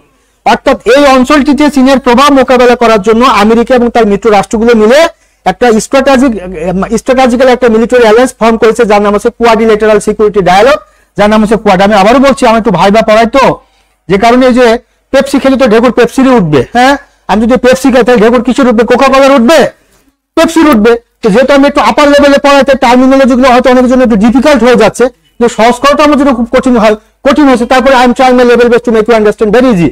তার মানে হচ্ছে যে তোমাদের যে কথাটা বোঝাতে চাচ্ছি, যে বাংলাদেশের যে ভৌগোলিক অবস্থান, এই বাংলাদেশের ভৌগোলিক অবস্থানকে কেন্দ্র করে বাংলাদেশ ডে বাই ডে বিশ্বের পরাশক্তিগুলো, আঞ্চলিক শক্তিগুলোর কাছে গ্রহণযোগ্যতা পাচ্ছে, গুরুত্ব পাচ্ছে। কারণ কোন রাষ্ট্র যদি বাংলাদেশের যে টেরিটরি, সেই টেরিটরিতে যদি কোনো রাষ্ট্র একটা নেভাল বেজ স্থাপন করতে পারে, তাহলে total Bay of Bengal, total Indian Ocean, state of Malacca, South China Sea, এই অঞ্চলটাতে কি করতে পারছে? প্রভাব বিস্তার করতে পারছে। যেখানে আমরা প্রায়শই শুনে থাকি সেন্ট মার্টিন দ্বীপ কি দখলে চলে যাচ্ছে কিনা, সেন্ট মার্টিন দ্বীপ হাতছাড়া হয়ে যাচ্ছে কিনা। তাহলে বাংলাদেশে কিন্তু ন্যাচারাল রিসোর্সেস নেই, প্রাকৃতিক সম্পদে ভরপুর একটা রাষ্ট্র বাংলাদেশকে বলতে পারবে না। তাহলে ন্যাচারাল রিসোর্সেস নেই। আবার বাংলাদেশের জনসংখ্যা যে বিরাট সম্পদ, তাও কিন্তু না। তারপরে বাংলাদেশ যে সামরিক সক্ষমতা, সেটাও কিন্তু না। তার মানে বাংলাদেশের কৌশলগত ভৌগোলিক অবস্থান, এটাই কিন্তু বাংলাদেশের জিওপলিটিক্যাল কি ইম্পর্টেন্স। আচ্ছা, ভেরি গুড। তাহলে বাংলাদেশে এখানে উত্তরটা কি হবে? বাংলাদেশের কৌশলগত ভৌগোলিক অবস্থান। এখন যদি আমি প্রিলিমিনারি প্রশ্ন করি যে ভূ রাজনীতির ক্ষেত্রে বাংলাদেশের কর্তৃত্বের কৌশলগুলো অবস্থান, এবার তোমাদের লিখিত পরীক্ষায় প্রশ্ন আসতে পারে বঙ্গোপসাগরে ভূ রাজনৈতিক গুরুত্ব আলোচনা করুন, কেউ বাংলাদেশের কৌশলগত ভৌগোলিক অবস্থান ব্যাখ্যা করুন। আমি কি বুঝাতে পারছি? আর যদি ভাইবে বোর্ডে জিজ্ঞাসা করা হয়, বলো তো বাংলাদেশকে নিয়ে বিশ্ব শক্তিগুলো আঞ্চলিক শক্তিগুলো কেন দ্বন্দ্ব করতেছে? কারণ বাংলাদেশের কৌশলগত ভৌগোলিক অবস্থান। এই অবস্থানে যে রাষ্ট্রটি প্রভাব বিস্তার করতে পারবে সে রাষ্ট্রটি আলটিমেটলি এই অঞ্চলে প্রভাব বিস্তার করতে পারবে। এবং যে কারণে বেশ কিছুদিন আগে চীনের একজন অ্যাম্বাসেডর বাংলাদেশে নিযুক্ত, তার নাম হচ্ছে মিস্টার লি জিমিং। তিনি বেশ কিছুদিন আগে বলছিলেন, একটু আগে যে কথাটা বলছিলাম যে কোয়াড হচ্ছে কোয়াড্রিলেটারাল সিকিউরিটি ডায়ালগ, এটা 4টা রাষ্ট্রের একটি সামরিক জোট। আমেরিকা, অস্ট্রেলিয়া, ভারত এবং জাপান, এই 4টা রাষ্ট্রের একটি সামরিক জোট। এই জোটের মাধ্যমে এই অঞ্চলে তারা প্রভাব বিস্তার করতে চাচ্ছে। এখন চীন বলতে চাচ্ছে বাংলাদেশ যদি এই জোটে যুক্ত হয় তাহলে চীনের সাথে বাংলাদেশের যে দ্বিপাক্ষিক সম্পর্ক সেই সম্পর্কের কি হবে? অবনতি হবে। এই কারণে বাংলাদেশ বলতে চাচ্ছে যে চীনের সাথে আমাদের মিলিটারি যে রিলেশনস, এটা পৃথিবীর অন্য কোনো দেশের সাথে এত উন্নত সম্পর্ক না। কারণ যেহেতু আমাদের যে সোশিও ইকোনমিক কন্ডিশন, আমাদের যে নেবারিং কান্ট্রি, বিশেষ করে মিয়ানমারের উপরে চীনের একটা যথেষ্ট একটা যদি আমি বলি একটা কন্ট্রোল রয়েছে, তার একটা প্রভাব রয়েছে, ইনফ্লুয়েন্স রয়েছে। অন্তত মিয়ানমার গভর্নমেন্ট ইন্টারন্যাশনাল যখন তারা আইসোলেটেড হয়ে যাচ্ছে, চীনের মতো একটি সিকিউরিটি কাউন্সিলের একটি পার্মানেন্ট মেম্বার হিসেবে অন বিহাফ অফ মিয়ানমার সেটা অবস্থান গ্রহণ করছে। ইভেন মিয়ানমারের যে আরাকান আর্মি তাদেরকে যে যদি আমি বলি যে তাদেরকে যে মিলিটারি উইপন্স, এটা কিন্তু চীন সাপ্লাই দিচ্ছে। আবার মিয়ানমারের যে সামরিক সরকার তাদেরকে চীন সাপ্লাই দিচ্ছে। অর্থাৎ মিয়ানমারের উপরে চীনের একটা বড় কি রয়েছে? একটা প্রভাব রয়েছে। কাজে মিয়ানমারকে কিভাবে ঠান্ডা করতে এটা চীন ভালো জানে। আর তার প্রতিবেশী রাষ্ট্র হচ্ছে ইন্ডিয়ার সাথে চীনের দ্বন্দ্ব রয়েছে বিভিন্ন কারণে, বিশেষ করে 7 সিস্টার্স কারণে, কাশ্মীরের অঞ্চলে প্রভাব বিস্তার করাকে কেন্দ্র করে। এই জন্য চীন এমন কিছু অস্ত্র এমন কিছু উইপন্স প্রডিউস করে, কারণ জানে সে গ্লোবালি সে কারোর সাথে প্রতিযোগিতা করবার পূর্বে প্রথমে তাকে ফাইট করতে ইন্ডিয়ার সাথে। তো ইন্ডিয়া কার কাছ থেকে অস্ত্র আমদানি করে সে চীন তার অস্ত্রগুলো প্রডিউস করে। আর বাংলাদেশও জানে যে দুটি রাষ্ট্র তার neighbouring country, union of Myanmar এবং রিপাবলিক অফ চায়না, সরি যেটা কি আমি বলবো ইন্ডিয়া। এর মধ্যে বাংলাদেশের সবচেয়ে বেশি থ্রেট কোনটি? ইন্ডিয়া। কারণ বাংলাদেশ জানে তাহলে কোন রাষ্ট্রের কাছে অস্ত্র কিনলে পারে সেটা ইন্ডিয়ার সাথে আমরা কাউন্টার দিতে পারবো চীনের কাছ থেকে। আমি কি তোমাদের বোঝাতে পারছি কথাটা? ইন্টারেস্টিং না? এখন দেখো খুব ইন্টারেস্টিং কথা, যেমন 2017-18 সালে তোমাদেরকে মাথার উপর দিয়ে যাচ্ছে না এই কথাগুলো? আমাকে একটু বলো, কারণ ছোট যদি মনোযোগী না হয় তাহলে সমস্যা। আমরা জানি যে 2017 সালের দিকে চীন থেকে আমরা 2টা সাবমেরিন এনেছি, একটা নবযাত্রা, একটা জয়যাত্রা নৌবাহিনীর জন্য। এবং এই সাবমেরিনটা কিন্তু মিং ক্লাস সাবমেরিন, এটা বিশেষ পরীক্ষা প্রশ্নটি আসছে এবং এটা মেড ইন চায়না। আমরা জানি সাবমেরিন মানে ডুবোজাহাজ। তাহলে এই যে সাবমেরিন ইন্ডিয়ার কাছে কিন্তু আছে, কিন্তু ইন্ডিয়ান সাবমেরিন কিন্তু মেড ইন চায়না না, ইন্ডিয়ান সাবমেরিন হচ্ছে মেড ইন রাশিয়া। এখন Indian submarine made in Russia, Russia এই প্রযুক্তি তো আর চীনকে দেবে না, আর চীনের প্রযুক্তি তো আর ইন্ডিয়াকে দিবে না। এখন যেহেতু আমরা চীন থেকে সাবমেরিন নিয়েছি আর চীন আমাদের সাবমেরিন দিয়েছে আমাদেরকে, যাতে করে আমরা চীনের কাজটা আমরা করে দিই। আমি কি বুঝাতে পারছি? ইন্ডিয়ার সাথে চীনের যুদ্ধ লাগলে পরে সেই যুদ্ধে যাতে আমরাই ইন্ডিয়ার সাথে যুদ্ধ আলটিমেটলি মানে one thing you have to keep your mind that in international politics no state is এর ultimate friend or enemy. Pakistan তোমার যত মিলিটারি উপর সাপ্লাই দিতে কেন, পাকিস্তান তোমার কখনো আপন হিসাবে সাপ্লাই দেয়নি, কারণ পাকিস্তান চাচ্ছে যে ইন্ডিয়াকে চাপের মধ্যে রাখতে। আমি কি বুঝতে পারছি? ঠিক একইভাবে চীনও চাচ্ছে যে বাংলাদেশকে দিয়ে ইন্ডিয়াকে চাপের মধ্যে রাখতে, যে কারণে এমন এক প্রযুক্তি সাবমেরিন দিয়েছে ইন্ডিয়া এটাকে রিড করতে পারবে না। ইন্ডিয়ার যে নেভাল ফোর্স সেটা কিন্তু আইডেন্টিফাই করতে পারবে না কোন প্রযুক্তিতে চলে। তাহলে যে কথাটা আমি বোঝাতে চাচ্ছি, বাংলাদেশে যে আর্থসামাজিক অবস্থা, বাংলাদেশে যে পরিমাণ আর্থিক সক্ষমতা, এর জন্য বেস্ট হচ্ছে আমাদের অস্ত্র কেনা কার কাছ থেকে? চীনের কাছ থেকে। কারণ আমি যে অস্ত্রটা কিনবো, অস্ত্র কিনে আমি কার সাথে ফাইট করবো? আমেরিকার সাথে ফাইট করবো? ইন্ডিয়ার সাথে। তাহলে ইন্ডিয়ার রিজিওনাল কম্পিটিটর কে চায় না। এই কারণে আমাদের অধিকাংশ অস্ত্র কার কাছ থেকে কিনছি? আমরা চীনের কাছ থেকে কিনছি। একই সাথে যেহেতু তুরস্ক হচ্ছে একটি মুসলিম কান্ট্রি, তুরস্ক কিছু অস্ত্র আছে যেটা মুসলিম রাষ্ট্র ছাড়া কাউকে দেয় না, এই রাষ্ট্রগুলো তুরস্ক আমাদেরকে দিচ্ছে। তাহলে আমাদের কিন্তু দেখো সিম্পলি একটা প্রশ্ন ছিল বাংলাদেশের জিও পলিটিক্স ইম্পর্টেন্ট। আমি কি তোমাদেরকে বুঝাতে পারছি কতটা ইন্টারেস্টিং জিনিসগুলো? তোমরা যদি এই জিনিসগুলো হ্যাঁ আচ্ছা তোমরা একটু তোদের একটু পানি দাও, মুখ লাগাও নি তো?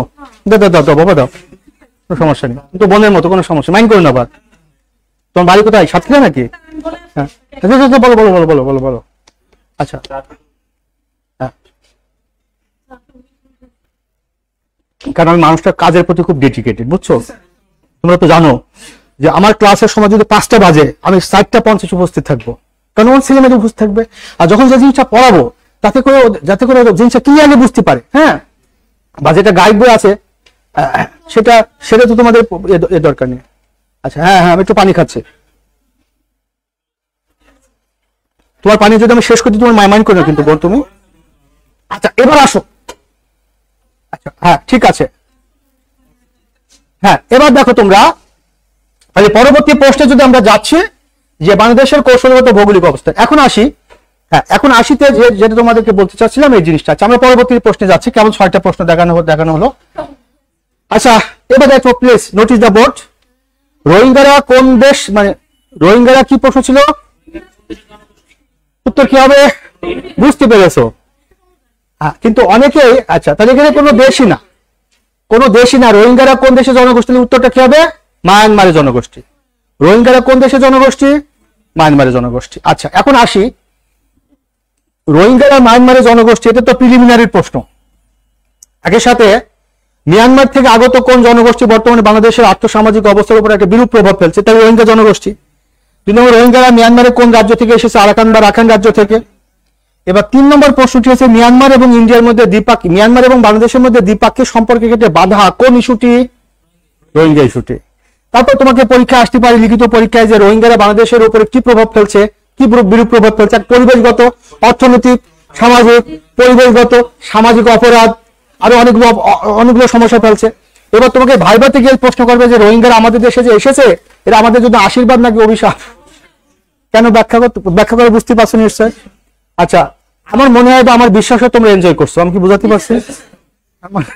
এখন যদি তোমাদেরকে বলা হয় রোহিঙ্গারা মিয়ানমার থেকে এসেছে, কেন এসেছে, কারণ রোহিঙ্গারা মিয়ানমার ছাড়া আর অন্য কোনো দেশ থেকে আসেনি, মানে রোহিঙ্গারা মিয়ানমার ছাড়া আর অন্য কোনো দেশ থেকে আসেনি, তাই মিয়ানমার থেকে এসেছে। তাহলে এটা তো গাইডলাইনের মধ্যে দিয়ে আছে রোহিঙ্গারা ওখান থেকে এসেছে, কিন্তু এটা আমাদের উপর কি প্রভাব ফেলছে। এবার যদি তোমাকে প্রশ্নটি করা বলো তো দেখি, এই রোহিঙ্গা সমস্যার সমাধানের জন্য আমাদের কি করা উচিত। তাহলে প্রথমত হচ্ছে যে রোহিঙ্গারা নিজেরাই কিন্তু আতঙ্কিত, কারণ যে রাজ্য থেকে তারা এসেছে সে রাজ্য এখন আরাকান আর্মির দখলে, এবং এই রোহিঙ্গাদেরকে বিতাড়িত করতে কিন্তু আরাকান আর্মির যথেষ্ট অবদান রয়েছে, মানে ভূমিকা রয়েছে। তাই রোহিঙ্গারা তারা ইনসিকিউর হয়ে যাচ্ছে, আতঙ্কিত। এখন এদের চরিত্র নিয়ে বোঝা যাচ্ছে না, কেউ আশঙ্কা করা আছে মিয়ানমারের সামরিক জান্তার সাথে যুক্ত হয়ে আরাকান আর্মির বিরুদ্ধে ফাইট করতেছে। এখন এটা যদি আরাকান আর্মির কানে যায় তাহলে মোটামুটি যেভাবে ওদেরকে আরাকানে ভিড়ে আয়ে বিরাট ফায়ার করে যেগুলো বেঁচে আছে সেগুলো শেষ করে দিবে। তাই তারা কিন্তু আতঙ্কিত যে আমরা ওখানে যাবো কি যাবো না। রোহিঙ্গাদেরকে আমরা মিয়ানমারে ফেরত পাঠাবো, রোহিঙ্গারা যদি না যায় তাহলে কিভাবে আমরা ফেরত পাঠাবো, আমি কি বুঝাতে পারছি কথাটা? এরপরে আরো অনেক বিষয় রয়েছে। তাহলে তোমাকে ভাবে বলে সিম্পলি জিজ্ঞাসা করবে যে রোহিঙ্গারা আমাদের জন্য আশীর্বাদ নাকি অভিশাপ। তুমি যে বলে অভিশাপ, কেন অভিশাপ, তাহলে এই কারণে। এবার যদি তুমি বলো তাহলে অভিশাপ থেকে আমরা আশীর্বাদে কিভাবে রূপান্তরিত হবো, তাহলে অভিশাপকে তারাই দিতে হবে, খেদিয়ে দিতে হবে, পাঠাতে হবে। তাহলে এর জন্য কি করতে হবে, রোহিঙ্গারা যেহেতু মুসলিম জনগোষ্ঠী, তাহলে মুসলিমদের অধিকার নিয়ে কাজ করে কোন সংগঠনটি, Organisation of Islamic Conference Cooperation, OIC. তারপর মিয়ানমার কোন কোন সংগঠনের, সেটা হচ্ছে বিমস্টেক। তারপর কোনটি, আসিয়ান। বিমস্টেক ভুক্ত দেশ কিন্তু বাংলাদেশ, কিন্তু বাংলাদেশ আসিয়ানের মেম্বার না। তাহলে এই সংগঠনগুলোকে সম্পৃক্ত করতে হবে। তারপর মিয়ানমারের উপরে প্রভাব রয়েছে কোন কোন দেশের, চায়না, ইন্ডিয়ারও প্রভাব রয়েছে, কিন্তু ইন্ডিয়া কখনো ঝুঁকি নেবে না তোমার পক্ষে মিয়ানমারের এগেইনস্টে কথা বলবে, কারণ ইন্ডিয়ার 7 সিস্টার্সের সাথে আবার মিয়ানমারের সীমানা রয়েছে। কাজে ইন্ডিয়া যখনই মিয়ানমারের বিরুদ্ধে ঝামেলা করবে তখন ওই মিয়ানমার আবার ইন্ডিয়ার 7 সিস্টার্সকে না উস্কে দিবে, আর তখন তারা ডিক্লারেশন দিয়ে দিবে ইন্ডিপেন্ডেন্স। আর তখন চীন এসে 7 সিস্টার্সে যাওয়ার জন্য যে শিলিগুড়ি করিডোর, সেই জায়গায় সিকেন্স থেকে সেই ব্যারিকেড সৃষ্টি করবে। এবং অলরেডি আমরা বুঝতে পারছি যে বাংলাদেশও সেই জায়গায় এয়ারপোর্ট, মানে এয়ারপোর্ট বলতে মিলিটারি বেস তৈরি করতে চাচ্ছে, যেখানে ইন্ডিয়া অনেকটা দুশ্চিন্তিত। এখন যদি তোমরা এই জিনিসগুলো না বুঝে পরীক্ষা দিতে চাও আর যদি প্রত্যাশা করো চাকরি হবে, তাহলে আই ডোন্ট থিঙ্ক সো যে তোমার চাকরিটি, হ্যাঁ তোমাকে যে কথাটা বলতে হবে যে তোমাকে ব্যাপারটা টোটালি কি করতে হবে, বুঝতে হবে যে এটা সম্পর্ক কি, ইত্যাদি ইত্যাদি। তাহলে আমাদের আলটিমেট প্রশ্ন ছিল রোহিঙ্গারা কোন দেশ থেকে এসেছে, ইত্যাদি ইত্যাদি। আচ্ছা পরবর্তী প্রশ্নে যাচ্ছি। হ্যাঁ, বেলফোর ঘোষণার মাধ্যমে নিম্ন কোন রাষ্ট্রটি, ইসরায়েল রাষ্ট্রটি। Very good. আচ্ছা, হাসান মাজেদুল, অভিশাপ বলাটা ডিপ্লোম্যাটিক ভাষা নয়। ঠিক আছে, ভেরি গুড। একটা কথা মনে রাখবা, প্রশ্নটা যদি ভাইবা বোর্ডে তোমাকে করে যে রোহিঙ্গারা কি আশীর্বাদ নাকি অভিশাপ, আর তুমি যদি ভাইবা বোর্ডের বাইরে নিজে যদি বেশি বুঝো, তাহলে তুমি পাস করতে পারবে না। হ্যাঁ, কারণ ভাইবা বোর্ড বলবে যেহেতু বাবা তুমি আমাদের চেয়ে বেশি বুঝতেছো, তাহলে তোমার চাকরি করার দরকার নেই। কারণ ভাইবা বোর্ড তোমাকে তো প্রশ্নের মধ্যে অপশন দিয়ে দিচ্ছে, তুমি প্রশ্নটা একটু বোঝার চেষ্টা করো মাজেদুল, তুমি আবার রিপ্লাই দিবা তুমি প্রশ্নটা বুঝতে পারছো কিনা। হ্যাঁ, আমি কিন্তু বিশেষ ক্যাডার অফিসারদের পড়ায়, তুমি ডিপ্লোমেট বলতে কাদের বোঝাচ্ছ? আমার স্টুডেন্ট কিন্তু ডিরেক্টর পররাষ্ট্র ক্যাডার, এই পর্যায়ে আমার স্টুডেন্ট রয়েছে। হ্যাঁ, আমি তোমাকে যেটা বোঝাতে চাচ্ছি, যখন ভাইবা বোর্ডে তোমাকে যেমন ইন্ডিয়াতে গেলে পারে ওদের একটা নাকি রীতি আছে, তোমাকে খাবার দিবে না, ওয়েস্ট বেঙ্গলের লোকজন খাবার দেবে না, তো তাই তোমাকে বলবে দাদা আপনি কি খেয়ে এসেছেন নাকি গিয়ে খাবেন। তার মানে দাদা যদি তোমাকে খাবার দিত তাহলে তো প্রশ্নটি করতো না। দাদা তো অলরেডি প্রশ্নের মধ্যে দুটো অপশন দিয়ে দিয়েছে যে আপনি কি খেয়ে এসেছেন নাকি গিয়ে খাবেন, তার মানে তোমাকে তো খাবার দিবে না। তার মানে ভাই বাবর তো তোমাকে প্রশ্ন করছে যে এরা আশীর্বাদ নাকি। এখন তুমি যদি বলো যে স্যার কোনোটি নয়, তার মানে তুমি বুঝালে স্যার আপনার তো প্রশ্ন করার যোগ্যতা নেই, কারণ ডিপ্লোম্যাটিক ভাষা তো না। তো ভাই বাবর বলবে যেহেতু বাবা আমার যোগ্যতা নেই, তোমার যেহেতু যোগ্যতা বেশি, তাহলে তোমার আমার এখানে ভাইবা দেওয়ার দরকার নেই। হ্যাঁ, তুমি এখন আসতে পারো। যাক, আমি তোমাকে মজা করে কথাটা বলছি, তোমাকে হার্ট করার জন্য কথাটা বলিনি, বাকিরা সবাই বুঝতে পারছো। যখন তোমাকে কোনো প্রশ্নের মধ্যে অপশন দিয়ে দেয়, তো যে কোনো একটা অপশন তোমাকে বেছে নিতে, আমাকে একটু দ্রুত চালাতে হবে কারণ আরো অনেক প্রশ্ন আছে। আচ্ছা, যাই হোক, আমি একটু দেখে রেখে এখানে হচ্ছে।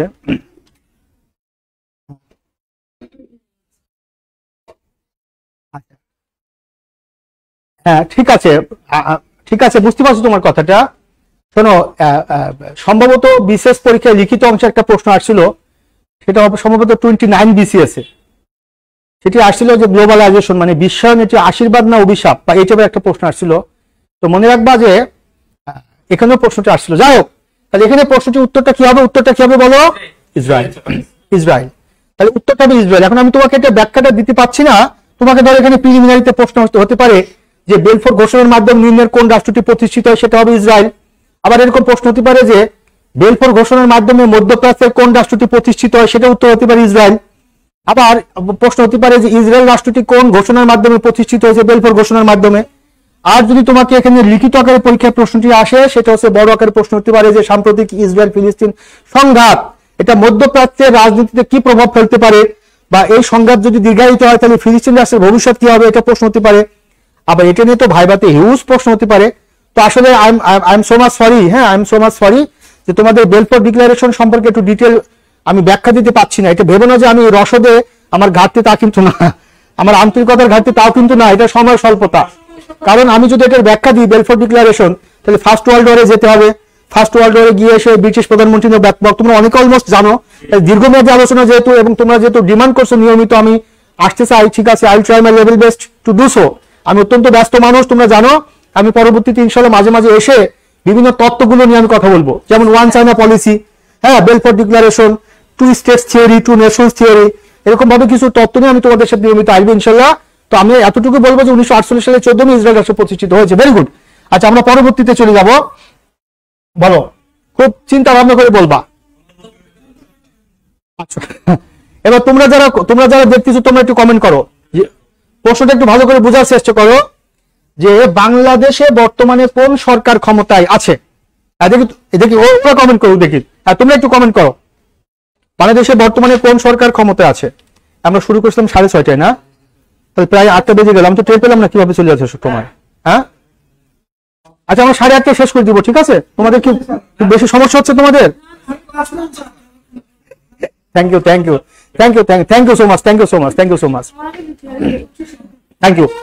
আচ্ছা শোনো, আমি সংক্ষেপে তোমাদেরকে একটু বুঝাই দিই। প্রথমত প্রশ্নের মধ্যে উত্তর দেওয়া আছে। প্রশ্নটা ছিল যে বাংলাদেশে বর্তমানে কি প্রশ্নটা ছিল, কোন সরকার ক্ষমতা আছে। এখন দেখো, এই যে কোন, এরপর যদি আমি বলি যে ধরনের, কিংবা যদি আমি বলতাম যে জাতীয়, যে বাংলাদেশে বর্তমানে কোন ধরনের বা কোন জাতীয় সরকার ক্ষমতা আছে, তাহলে এটার উত্তর কিন্তু মন্ত্রী পরিষদ শাসিত সরকার। ব্যাপারটা বোঝার চেষ্টা করে যে হুইচ টাইপ অফ গভর্নমেন্ট। আমি কিন্তু আবার বলছি হুইচ টাইপ অফ গভর্নমেন্ট। তাহলে গভর্নমেন্ট মানে হুইচ টাইপ অফ গভর্নমেন্ট, মানে গভর্নমেন্ট কোন জাতীয়। কোন জাতীয় গভর্নমেন্ট মানে বাংলাদেশে যে গভর্নমেন্ট আছে এই গভর্নমেন্টকে বলা হয় মন্ত্রী পরিষদ শাসিত সরকার। আর আমেরিকাতে যে গভর্নমেন্ট আছে গভর্নমেন্টকে বলে রাষ্ট্রপতি শাসিত সরকার। অর্থাৎ যে স্টেটের হেড অফ গভর্নমেন্ট এবং হেড অফ স্টেট মহামান্য রাষ্ট্রপতি, সে রাষ্ট্রকে বলে রাষ্ট্রপতি শাসিত সরকার। আর যে রাষ্ট্রে হেড অফ স্টেট হচ্ছে রাষ্ট্রপতি আর হেড অফ গভর্নমেন্ট প্রধানমন্ত্রী, তাকে বলা হয় মন্ত্রী পরিষদ শাসিত সরকার। এই প্রধানমন্ত্রী হচ্ছে ক্যাবিনেটের হেড। আর প্রধানমন্ত্রীর সাথে কি থাকেন? মন্ত্রী থাকেন, প্রতিমন্ত্রী থাকেন, উপমন্ত্রী থাকেন, অ্যাডভাইজার থাকেন। এবং একই সাথে আমাদের হেড অফ স্টেট রাষ্ট্রপতি আর হেড অফ গভর্নমেন্ট প্রধানমন্ত্রী। তাই বাংলাদেশে পার্লামেন্টারিয়ান ডেমোক্রেসি, বাংলাদেশে কোন ধরনের ডেমোক্রেসি রয়েছে? পার্লামেন্টারিয়ান ডেমোক্রেসি, মানে সংসদীয় গণতন্ত্র। কিন্তু প্রশ্নটা কিন্তু এরকম ছিল না যে কোন ধরনের বা কোন জাতীয়, প্রশ্নটা কিন্তু ছিল না। প্রশ্নটা কি ছিল? কোন সরকার ক্ষমতায় আছে, তার মানে বাংলাদেশে। তারপর আবার প্রশ্নের মধ্যে একটা শব্দ যুক্ত করা হয়েছে কি বর্তমানে। এখন আমরা আপাতত এই দুটো নিচ্ছি না, থাকে কোন দুটো? অন্তর্বর্তীকালীন এবং তত্ত্বাবধায়ক। তত্ত্বাবধায়ক সরকার মানে হচ্ছে কেয়ারটেকার গভর্নমেন্ট। এই কেয়ারটেকার গভর্নমেন্ট এটা শান্তিপূর্ণভাবে একটা সিস্টেম মেনটেন করে কেয়ারটেকার গভর্নমেন্ট ক্ষমতায় আসবে। অর্থাৎ পলিটিক্যাল গভর্নমেন্ট ক্ষমতা থেকে বিদায় নিবে, এরপরে কেয়ারটেকার গভর্নমেন্ট একজন চিফ অ্যাডভাইজার, অন্যান্য অ্যাডভাইজার আসবে।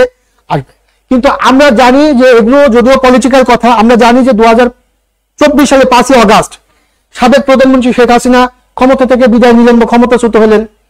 হবার পরে ইনস্ট্যান্টলি যে সরকার বাংলাদেশের দায়িত্ব নিল, সেই সরকারের ম্যান্ডেট বা সেই সরকারের যদি আমি বলি লেজিটিমেসি, এটিকে বলা হয় ডক্ট্রিন অফ নেসেসিটি। কি বলা হয়? কেউ কি নাম শুনছো তোমরা শব্দটি?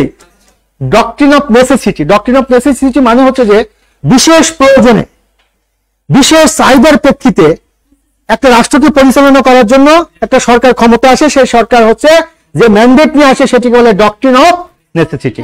অর্থাৎ যেহেতু রাষ্ট্রের মালিক জনগণ, তখন কিন্তু ওই সরকার সংবিধানের ধার ধারবে না। সংবিধানে কি আছে তা কিন্তু গুরুত্বপূর্ণ না। অর্থাৎ জনগণ চাচ্ছে আমরা রাষ্ট্রের মালিক, এখন এই রাষ্ট্র পরিচালনা করার জন্য একটা সরকার আসুক। আর সেই সরকার যখন দায়িত্ব নেয় তখন সেই সরকারের বৈধতা হয়ে যায় ডক্ট্রিন অফ নেসেসিটি। এটি নিয়ে তোমাদেরকে একদম স্পেশাল ক্লাস নিব বা একদিন কথাটা বলবো। এবং ওই সরকারের যে দায়িত্বটা হয়, সেই দায়িত্বটা হচ্ছে যে পরবর্তীতে নির্বাচিত সরকারের মাধ্যমে ক্ষমতা হস্তান্তর করে। এটা কিন্তু তার মুখ্য দায়িত্ব না। কারণ সাধারণত ডক্ট্রিন অফ নেসেসিটির মাধ্যমে যে গভর্নমেন্ট ক্ষমতা আসে, ওই গভর্নমেন্ট নর্মালি তাকে বিপ্লবী সরকার বলা হয়। বিপ্লবী সরকার। তাহলে বিপ্লবী সরকার মানে কি? যে সরকার বিপ্লবীদের চিন্তা চেতনাকে ধারণ করে। এক্সিলেন্ট, দারুণ আনসার দিয়েছো তুমি, দারুণ আনসার দিয়েছো তো ভাই। শুধুমাত্র চিন্তা চেতনাকে ধারণ করে না, মানে বিপ্লবীদেরকে নিয়ে সে সরকারটা গঠিত হয় বা বিপ্লবীরাই সে সরকারকে বসায়। এবার আসো, যেহেতু বাংলাদেশে বর্তমানে এই সরকারটি ক্ষমতা আছে, এই কারণে তোমরা অনেকে জানবা যে তোমাদেরকে জিজ্ঞাসা করতে পারে যে হ্যাঁ শপথ গ্রহণ করে এই তারিখে না? হ্যাঁ, এখানে আরেকটা ব্যাপার আছে শপথ। এই জন্য একটু জিনিস এই সরকার নিয়ে একটু কনফিউজিং আছে যে সরকার যদি 100% বিপ্লবী সরকার হতো তাহলে কনস্টিটিউশনে ধার ধারতো না। কিন্তু গভর্নমেন্ট কিন্তু কনস্টিটিউশনে ধার ধারছে এবং অ্যাকর্ডিং টু কনস্টিটিউশন মহামান্য রাষ্ট্রপতির কাছে কিন্তু তারা শপথ নিয়েছে।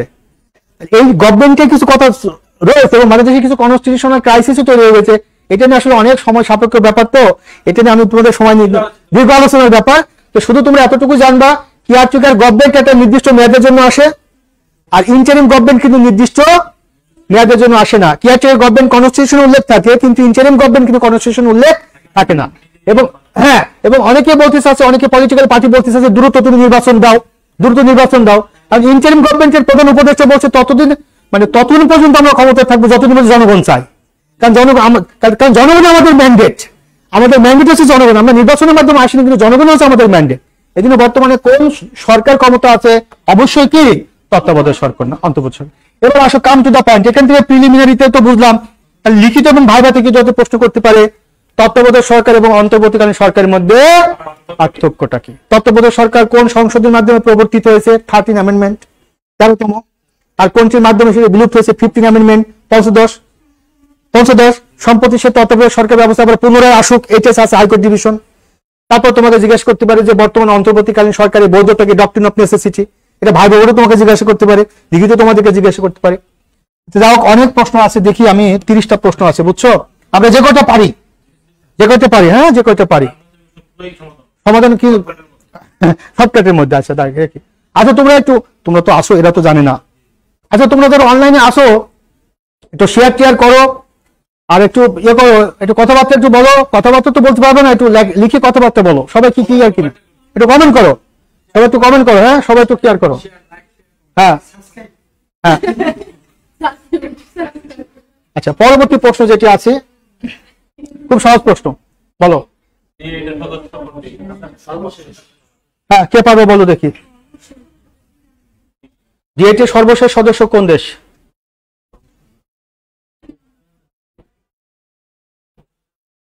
আচ্ছা, আমরা একটু দেখব যে D8,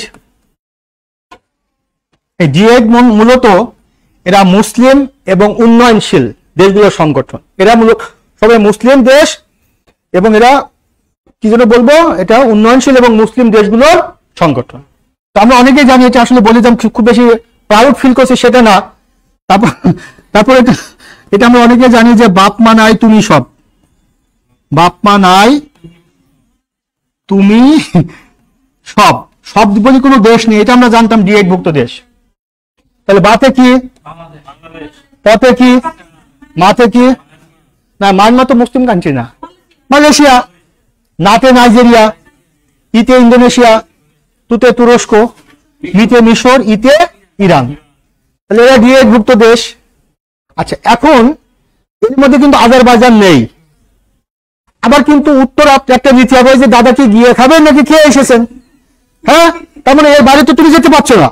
তার মানে এই যে রাষ্ট্র তিনটা, ইরান এবং মিশর এবং মালয়েশিয়া, তারা কিন্তু আগে থেকেই ছিল। আমি কি তোমাদের বুঝাতে পারছি কথাটা? আজারবাইজান হবে কি হবে না এটা আমরা জানি না, কিন্তু আজারবাইজান কারেক্ট আছে। কেন? কারণ এই তিনটা হবে না, আগেই ছিল। সার্কের সর্বশেষ সদস্য কোনটি? সার্কের আফগানিস্তান। আচ্ছা, এবার আসো, তাহলে এখানে সর্বশেষ সদস্য উত্তরটা কি হবে? এখানে আজারবাইজান। তাহলে D8 এর সর্বশেষ সদস্য হচ্ছে আজারবাইজান। হ্যাঁ হ্যাঁ, আজারবাইজানের রাজধানী বাকু, দারুণ আনসার দিয়েছো। এবং আজারবাইজানের 29তম বিশ্ব জলবায়ু সম্মেলন সেটা অনুষ্ঠিত হয়েছে। এখান থেকে তোমাকে প্রশ্ন করতে পারে। 8টা দেশ, কিন্তু এখন সেটির নাম প্রতিষ্ঠাকালীন ছিল 8টা, এখন 9টা দেশ। তাহলে তোমাকে প্রথম প্রশ্ন করতে পারে ভাইবা বোর্ডে, D8 এর নাম শুনেছো? জি স্যার শুনেছি। এখন বলো যে D8 কোন জাতীয় দেশগুলোর সংগঠন? তাহলে তুমি যদি বলো স্যার মুসলিম দেশগুলোর সংগঠন, তা উত্তরটা অপূর্ণ থাকলো। মুসলিম এবং উন্নয়ন, এবং মুসলিম মানে এরা রিলিজিয়াস ভ্যালুজ হিসাবে ইসলামিকিজমকে বিলং করে, আর ইকোনমিক কন্ডিশন হিসাবে এটা ডেভেলপিং কান্ট্রিকে বিলং করে। তার মানে উন্নয়নশীল এবং মুসলিম দেশগুলোর সংগঠন হচ্ছে D8। এখন তুমি যদি উত্তর অপূর্ণ রাখো তাহলে মুসলিম দেশগুলোর সংগঠন, তাহলে তো হলো না। আবার যদি বলা হয় যে D8 ভুক্ত দেশগুলো কোন জাতীয় অর্থনীতিকে বিলং করে? উন্নয়নশীল। আর কোন জাতীয় রিলিজিয়াস ভ্যালুজকে বিলং করে? মুসলিম। আমি কি বুঝাতে পারছি কথাটা? প্রশ্ন বুঝে উত্তর দিবা, যদি তোমার বিসিএস এর বাইরে ভাইবাগুলো এত ডিফিকাল্ট হবে না। আচ্ছা, ইনশাল্লাহ। আচ্ছা, এবার দেখো কোন দেশটি ইউনিয়নের সদস্য নয়? বলো, কোন দেশ ইউরোপীয় ইউনিয়নের সদস্য নয়? আচ্ছা, আমরা খুব সহজে জানি যে ইউরোপীয় ইউনিয়ন মানে হচ্ছে যে দেশগুলো ইউরোপ মহাদেশের দেশ। সময় শেষ, তাহলে আমি শেষ করে দিয়েছি 5 মিনিটের মধ্যে। আচ্ছা, তোমাদের জন্য অত্যন্ত দুঃখের সাথে জানাতে হচ্ছে যে রবি ঠাকুরের যে ছোট গল্প, কি বৈশিষ্ট্য কি? শেষ হয়ে হইল না শেষ। তোমাদের শোনো, ওই যে মান্নাদের একটা গান আছে, আবার দেখা হবে, এ দেখায় শেষ দেখা নয়। তো তোমাদের আজকে আমি এই পর্যন্ত রাখতে হচ্ছে। ঠিক আছে, তুমি যেহেতু বললে বোন হিসাবে তোমার দাবিটা রাখলাম। তাহলে আমাদের এখানে সিম্পল উত্তর, আরে বাবা সিম্পল উত্তর, সেটা হচ্ছে সাইপ্রাস ইউরোপের দেশ। হ্যাঁ, তারপর ইস্তোনিয়া ইউরোপের দেশ, মাল্টা ইউরোপের দেশ, সুতরাং আলজেরিয়া, বাকি থেকে আলজেরিয়া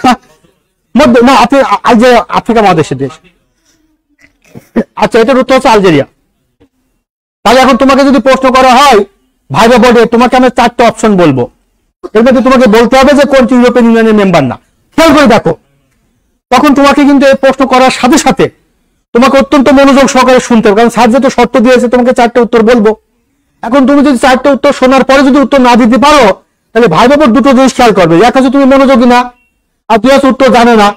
তুমি উত্তর জানো, বা জানো না সেটা পরের কথা, মানুষ সব জানতো না, কিন্তু বোর্ডকে যদি গুরুত্ব না দাও, বোর্ডের প্রতি যদি মনোযোগী না দেখাও, তাহলে বোর্ড তোমাকে পাস করাবে না। আর 2 নম্বর কথা হচ্ছে যে ইউরোপিয়ান ইউনিয়ন ভুক্ত দেশগুলো কোন মহাদেশের দেশগুলো, নর্মালি ইউরোপের দেশগুলো, তাহলে উত্তরটা নর্মালি কি হবে? আলজেরিয়া। ঠিক আছে বোন, তোমার কথাটা রাখলাম কিন্তু 12 পর্যন্ত, আজকে 12 পর্যন্ত টানলাম। কোন দেশ থেকে আরব বসন্তের সূচনা হয়? ভেরি গুড, তোমরা অনেক আনসার দিচ্ছ। হ্যাঁ, ছোট্ট একটা দেশ, আবারও কোন একদিন দেখা হবে, দেখে সেই দেখানো। হ্যাঁ আচ্ছা, তাহলে উত্তরটা কি হবে? এটা তিউনিসিয়া। আচ্ছা যাই হোক, আজকে তোমাদের এখানে রাখছি। তোমরা যারা উপস্থিত সশরীরে ছিলে এবং যারা সশরীরে ছিলে না, তোমাদের জন্য অনেক দোয়া রইল। তোমরা যারা ক্লাস করছো, তোমরা যারা জব মেডিসিনের সাথে ছিলে, থাকবা। হ্যাঁ, আমি মিলন স্যার, আমি তোমাদের ভাইবা পড়াবো ইনশাল্লাহ। আমি মূলত ভাইবা পড়াই, তোমাদের সাথে আবার দেখা হবে ইনশাল্লাহ। আর এখানে বিশেষ ডিসকাউন্টে ভর্তি চলছে, 47তম বিসিএস এবং 48তম বিসিএস অফলাইনে।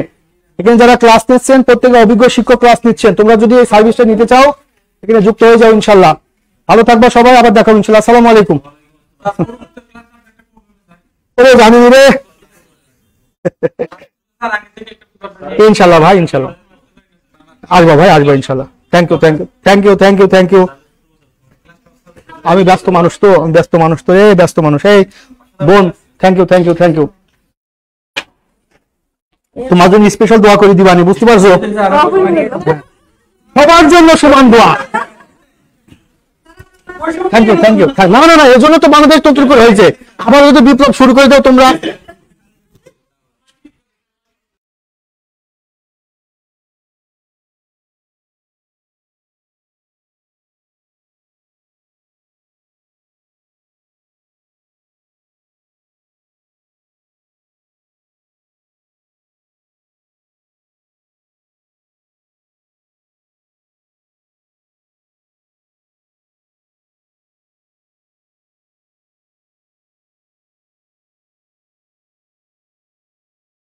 সালাম, কি অবস্থা? অনলাইনে যারা আছে সবার জন্য দোয়া করে দেন স্যার। আমি ধরবো, আমি ধরবো। হ্যাঁ, মিষ্টির ব্যবস্থা তো থাকবে, দোয়া করে তো মিষ্টি থাকে, এটা তো আমরা জানি, তাই না? তাই তো। এরপর কি হবে, ধ্বনি পরিবর্তন নাকি? হ্যাঁ, আমার পেট বেজে ক্লাস, কিন্তু সবাই করতে পারবে না, যারা ভর্তি কিন্তু তারা পারবে। তোমরা বসো, তোমরা করতে পারবা। স্যার এস্তোনিয়া, লিথুনিয়া, লাটভিয়া এগুলো বাল্টিক অঞ্চলের দেশ। হ্যাঁ, এগুলো তো সব বাল্টিক অঞ্চল। হ্যাঁ, নাসির স্যার মনে হয় পারে না এগুলো, নাসির মনে হয় বিসিএস ভাইবা দেয় না, এগুলো না পড়ার কি, এগুলো কত পড়ছি। জি স্যার, রুহুল আমিন আজাদ শুরু হয়েছিল কখন ক্লাস? স্যার 12 খান। স্যার আপনি করেন। আচ্ছা, ক্লাসটা কেমন লাগছিল একটু বলেন। ক্লাস কেমন লাগছিল? ভালো লাগছিল? গুড। যাই হোক, আমাদের ক্লাসগুলো যাদের ভালো লাগে, যারা শেয়ার করছেন এতক্ষণ, সবাইকে অসংখ্য ধন্যবাদ। যারা কষ্ট করে ক্লাসটা করলেন, সবসময় জব মেডিসিনের সাথে থাকবেন। ওকে, তোমরা কই যাও? ধ্বনি পরিবর্তনের ক্লাস হবে এখন। কেন, তোমাদের ডায়াবেটিস? তাহলে কই যাও? এতটুকু ক্লাস করে যদি ডায়াবেটিস ধরে তাহলে হয়? হ্যাঁ, আমি ইসলাম কিন্তু মহাদেশ আফ্রিকার ভিতর, সেটা বলেছি আমি। আচ্ছা, রেজাল্ট করি আলহামদুলিল্লাহ, আলহামদুলিল্লাহ, অসাধারণ ক্লাস। আচ্ছা, ক্লাসগুলো কেমন লাগে বলবেন, এটা আসলে এগুলো দরকার আছে। এই যে কোন দেশ থেকে আরব বসন্ত সূচনা হয়, এই যে তিউনিসিয়া থেকে শুরু হইলে আরব বসন্ত, একটা জিনিস খেয়াল করবেন, এই জিনিসগুলা বারবার যে পড়লে অনেক উপকারিতা আছে। কারণ অনেক সময় বেসিক থেকেই কিন্তু প্রশ্নগুলো ধরে, যেগুলো আমরা বলে যাই। পিএসসি এমন একটা জিনিস, ও আমরা পড়ে যাই, আমরা মনে করি সাম্প্রতিক পড়ি, আর ওরা চালাকি করে, ওরা অনেক আগের। আমরা এমন একটা প্রশ্ন দিয়ে দেবো যে আমেরিকা প্রথম ওই ইরাকে হামলা চালিয়েছিল কত সালে, এটা ধরে দেবেন। এটা তো পোলাপান পড়বে না, কারণ অনেকে মনে করে যেটা মনে ওল্ড হয়ে গেছে, আসলে ওল্ড না। বিশ্বের কোন দেশে প্রথম করোনা শনাক্ত হয়, মনে করে এগুলো ধরে দিবে। এগুলো ধরে দেবে কেন? এটা তো পোলাপান পড়বে না, মনে করবে এটা তো সাম্প্রতিক না, কিন্তু এই ধরনের প্রশ্নই কিন্তু ধরে। আবার মনে করেন যে রাশিয়া প্রথম ইউক্রেনের উপর আক্রমণ করে কত সালে। এই যে প্রশ্নগুলো আছে, এগুলো সবসময় ডিপলি প্রশ্নগুলো ধরে, যেগুলো আমরা পড়ি না, এগুলো থেকে কিন্তু প্রশ্ন আসে। যাই হোক, অসাধারণ স্যার, আলহামদুলিল্লাহ, অনেক সুন্দর ক্লাস, গুড গুড গুড। যাই হোক, এখন এতক্ষণ যারা ক্লাস করলেন আলহামদুলিল্লাহ ভালো। আবার বলে দিচ্ছি, যারা 47তম বিসিএস এর প্রিলিমিনারি ম্যারাথন ব্যাচে ভর্তি আছেন, যারা সর্বশেষ এই কোর্সে যারা সর্বশেষ যারা ভর্তি আছেন, সবাইকে মনোযোগ সহকারে পড়তে হবে। দৈনিক ক্লাসগুলো 3 ঘন্টার ক্লাস 3 ঘন্টায় করতে হবে। পাশাপাশি আমাদের যে প্রি ক্লাসগুলো প্রশ্ন সলভ এগুলোও করবেন এবং আমাদের দেয়া যে হ্যান্ডআউটগুলো এগুলোও কিন্তু আপনারা বিস্তারিত পড়বেন। আর যারা মনে করেন ভর্তির জন্য প্রিপারেশন এখন নিচ্ছেন, আজকে না কালকে, কালকে না পরশু, এরকম ওয়েট করতে স্যার ভাই, ওয়েট করে কোনো লাভ নাই। এটা বেকারদের যদি চাকরি লাগে তাহলে পড়াশোনা করেন। যেমন ভার্সিটি এডমিশন সময় আমরা 10,000 20,000 15,000 টাকা দিয়ে অনায়াসে টাকা দিয়ে দিই এবং ভর্তি হয়ে যায়। চাকরির পরিস্থিতি এমন একটা জিনিস, এখানে বুংবাং মনে করেন প্রতিষ্ঠানে ভর্তি হলে হবে না, ওখানে টিচার কোয়ালিটি দেখতে হবে, তাদের লেকচার শিটের মান দেখতে হবে, সার্ভিস কেমন সেটা দেখতে হবে, তারপর একটা প্রতিষ্ঠানে ভর্তি হতে হবে। যে অমুক জায়গায় গেলাম, অমুক প্রতিষ্ঠানে গেলাম, মাশাআল্লাহ ভর্তি হয়ে গেলাম, কিন্তু যাই দেখলাম ভিতরে টিচারের কোয়ালিটি ভালো না, আমসালা সবই যাবে। এই জন্য ক্লাস যাচাই করবেন, আগে যাচাই বাছাই করে তারপরে ভর্তির সিদ্ধান্ত নেবেন। ওকে, তো যারা 48তম বিসিএস এর সিদ্ধান্ত নিয়েছিলেন প্রাইমারি নিবন্ধন 10 থেকে 20তম, তারা আমাদের হটলাইন কল করে ভর্তির কাজটা কমপ্লিট করে ফেলবেন এবং বেসিক ক্লাসগুলো শেষ করে ফেলবেন। আচ্ছা আচ্ছা আচ্ছা, যাই হোক, এখন যারা আমাদের ভর্তির স্টুডেন্ট আছেন তাদের ব্যাচে এখন ক্লাস হবে। আর আমি ক্লাসটা নেব ধ্বনি পরিবর্তনের উপর, খুবই কঠিন একটা টপিক, এটা আবার সবার জন্য উন্মুক্ত থাকবে না। যারা ভর্তির স্টুডেন্ট আমাদের আছেন তারা পেইড ব্যাচে ঢুকে পড়েন। আমরা 4 থেকে 5 মিনিটের ভিতরে আমরা ক্লাসটা শুরু করে দেব ইনশাআল্লাহ। ওকে, যারা এতক্ষণ ক্লাস করেন সবাইকে আবার ধন্যবাদ জানিয়ে আজকের মতো বিদায় নিচ্ছি। আল্লাহ হাফেজ। এই ক্লাসটা কেটে দাও।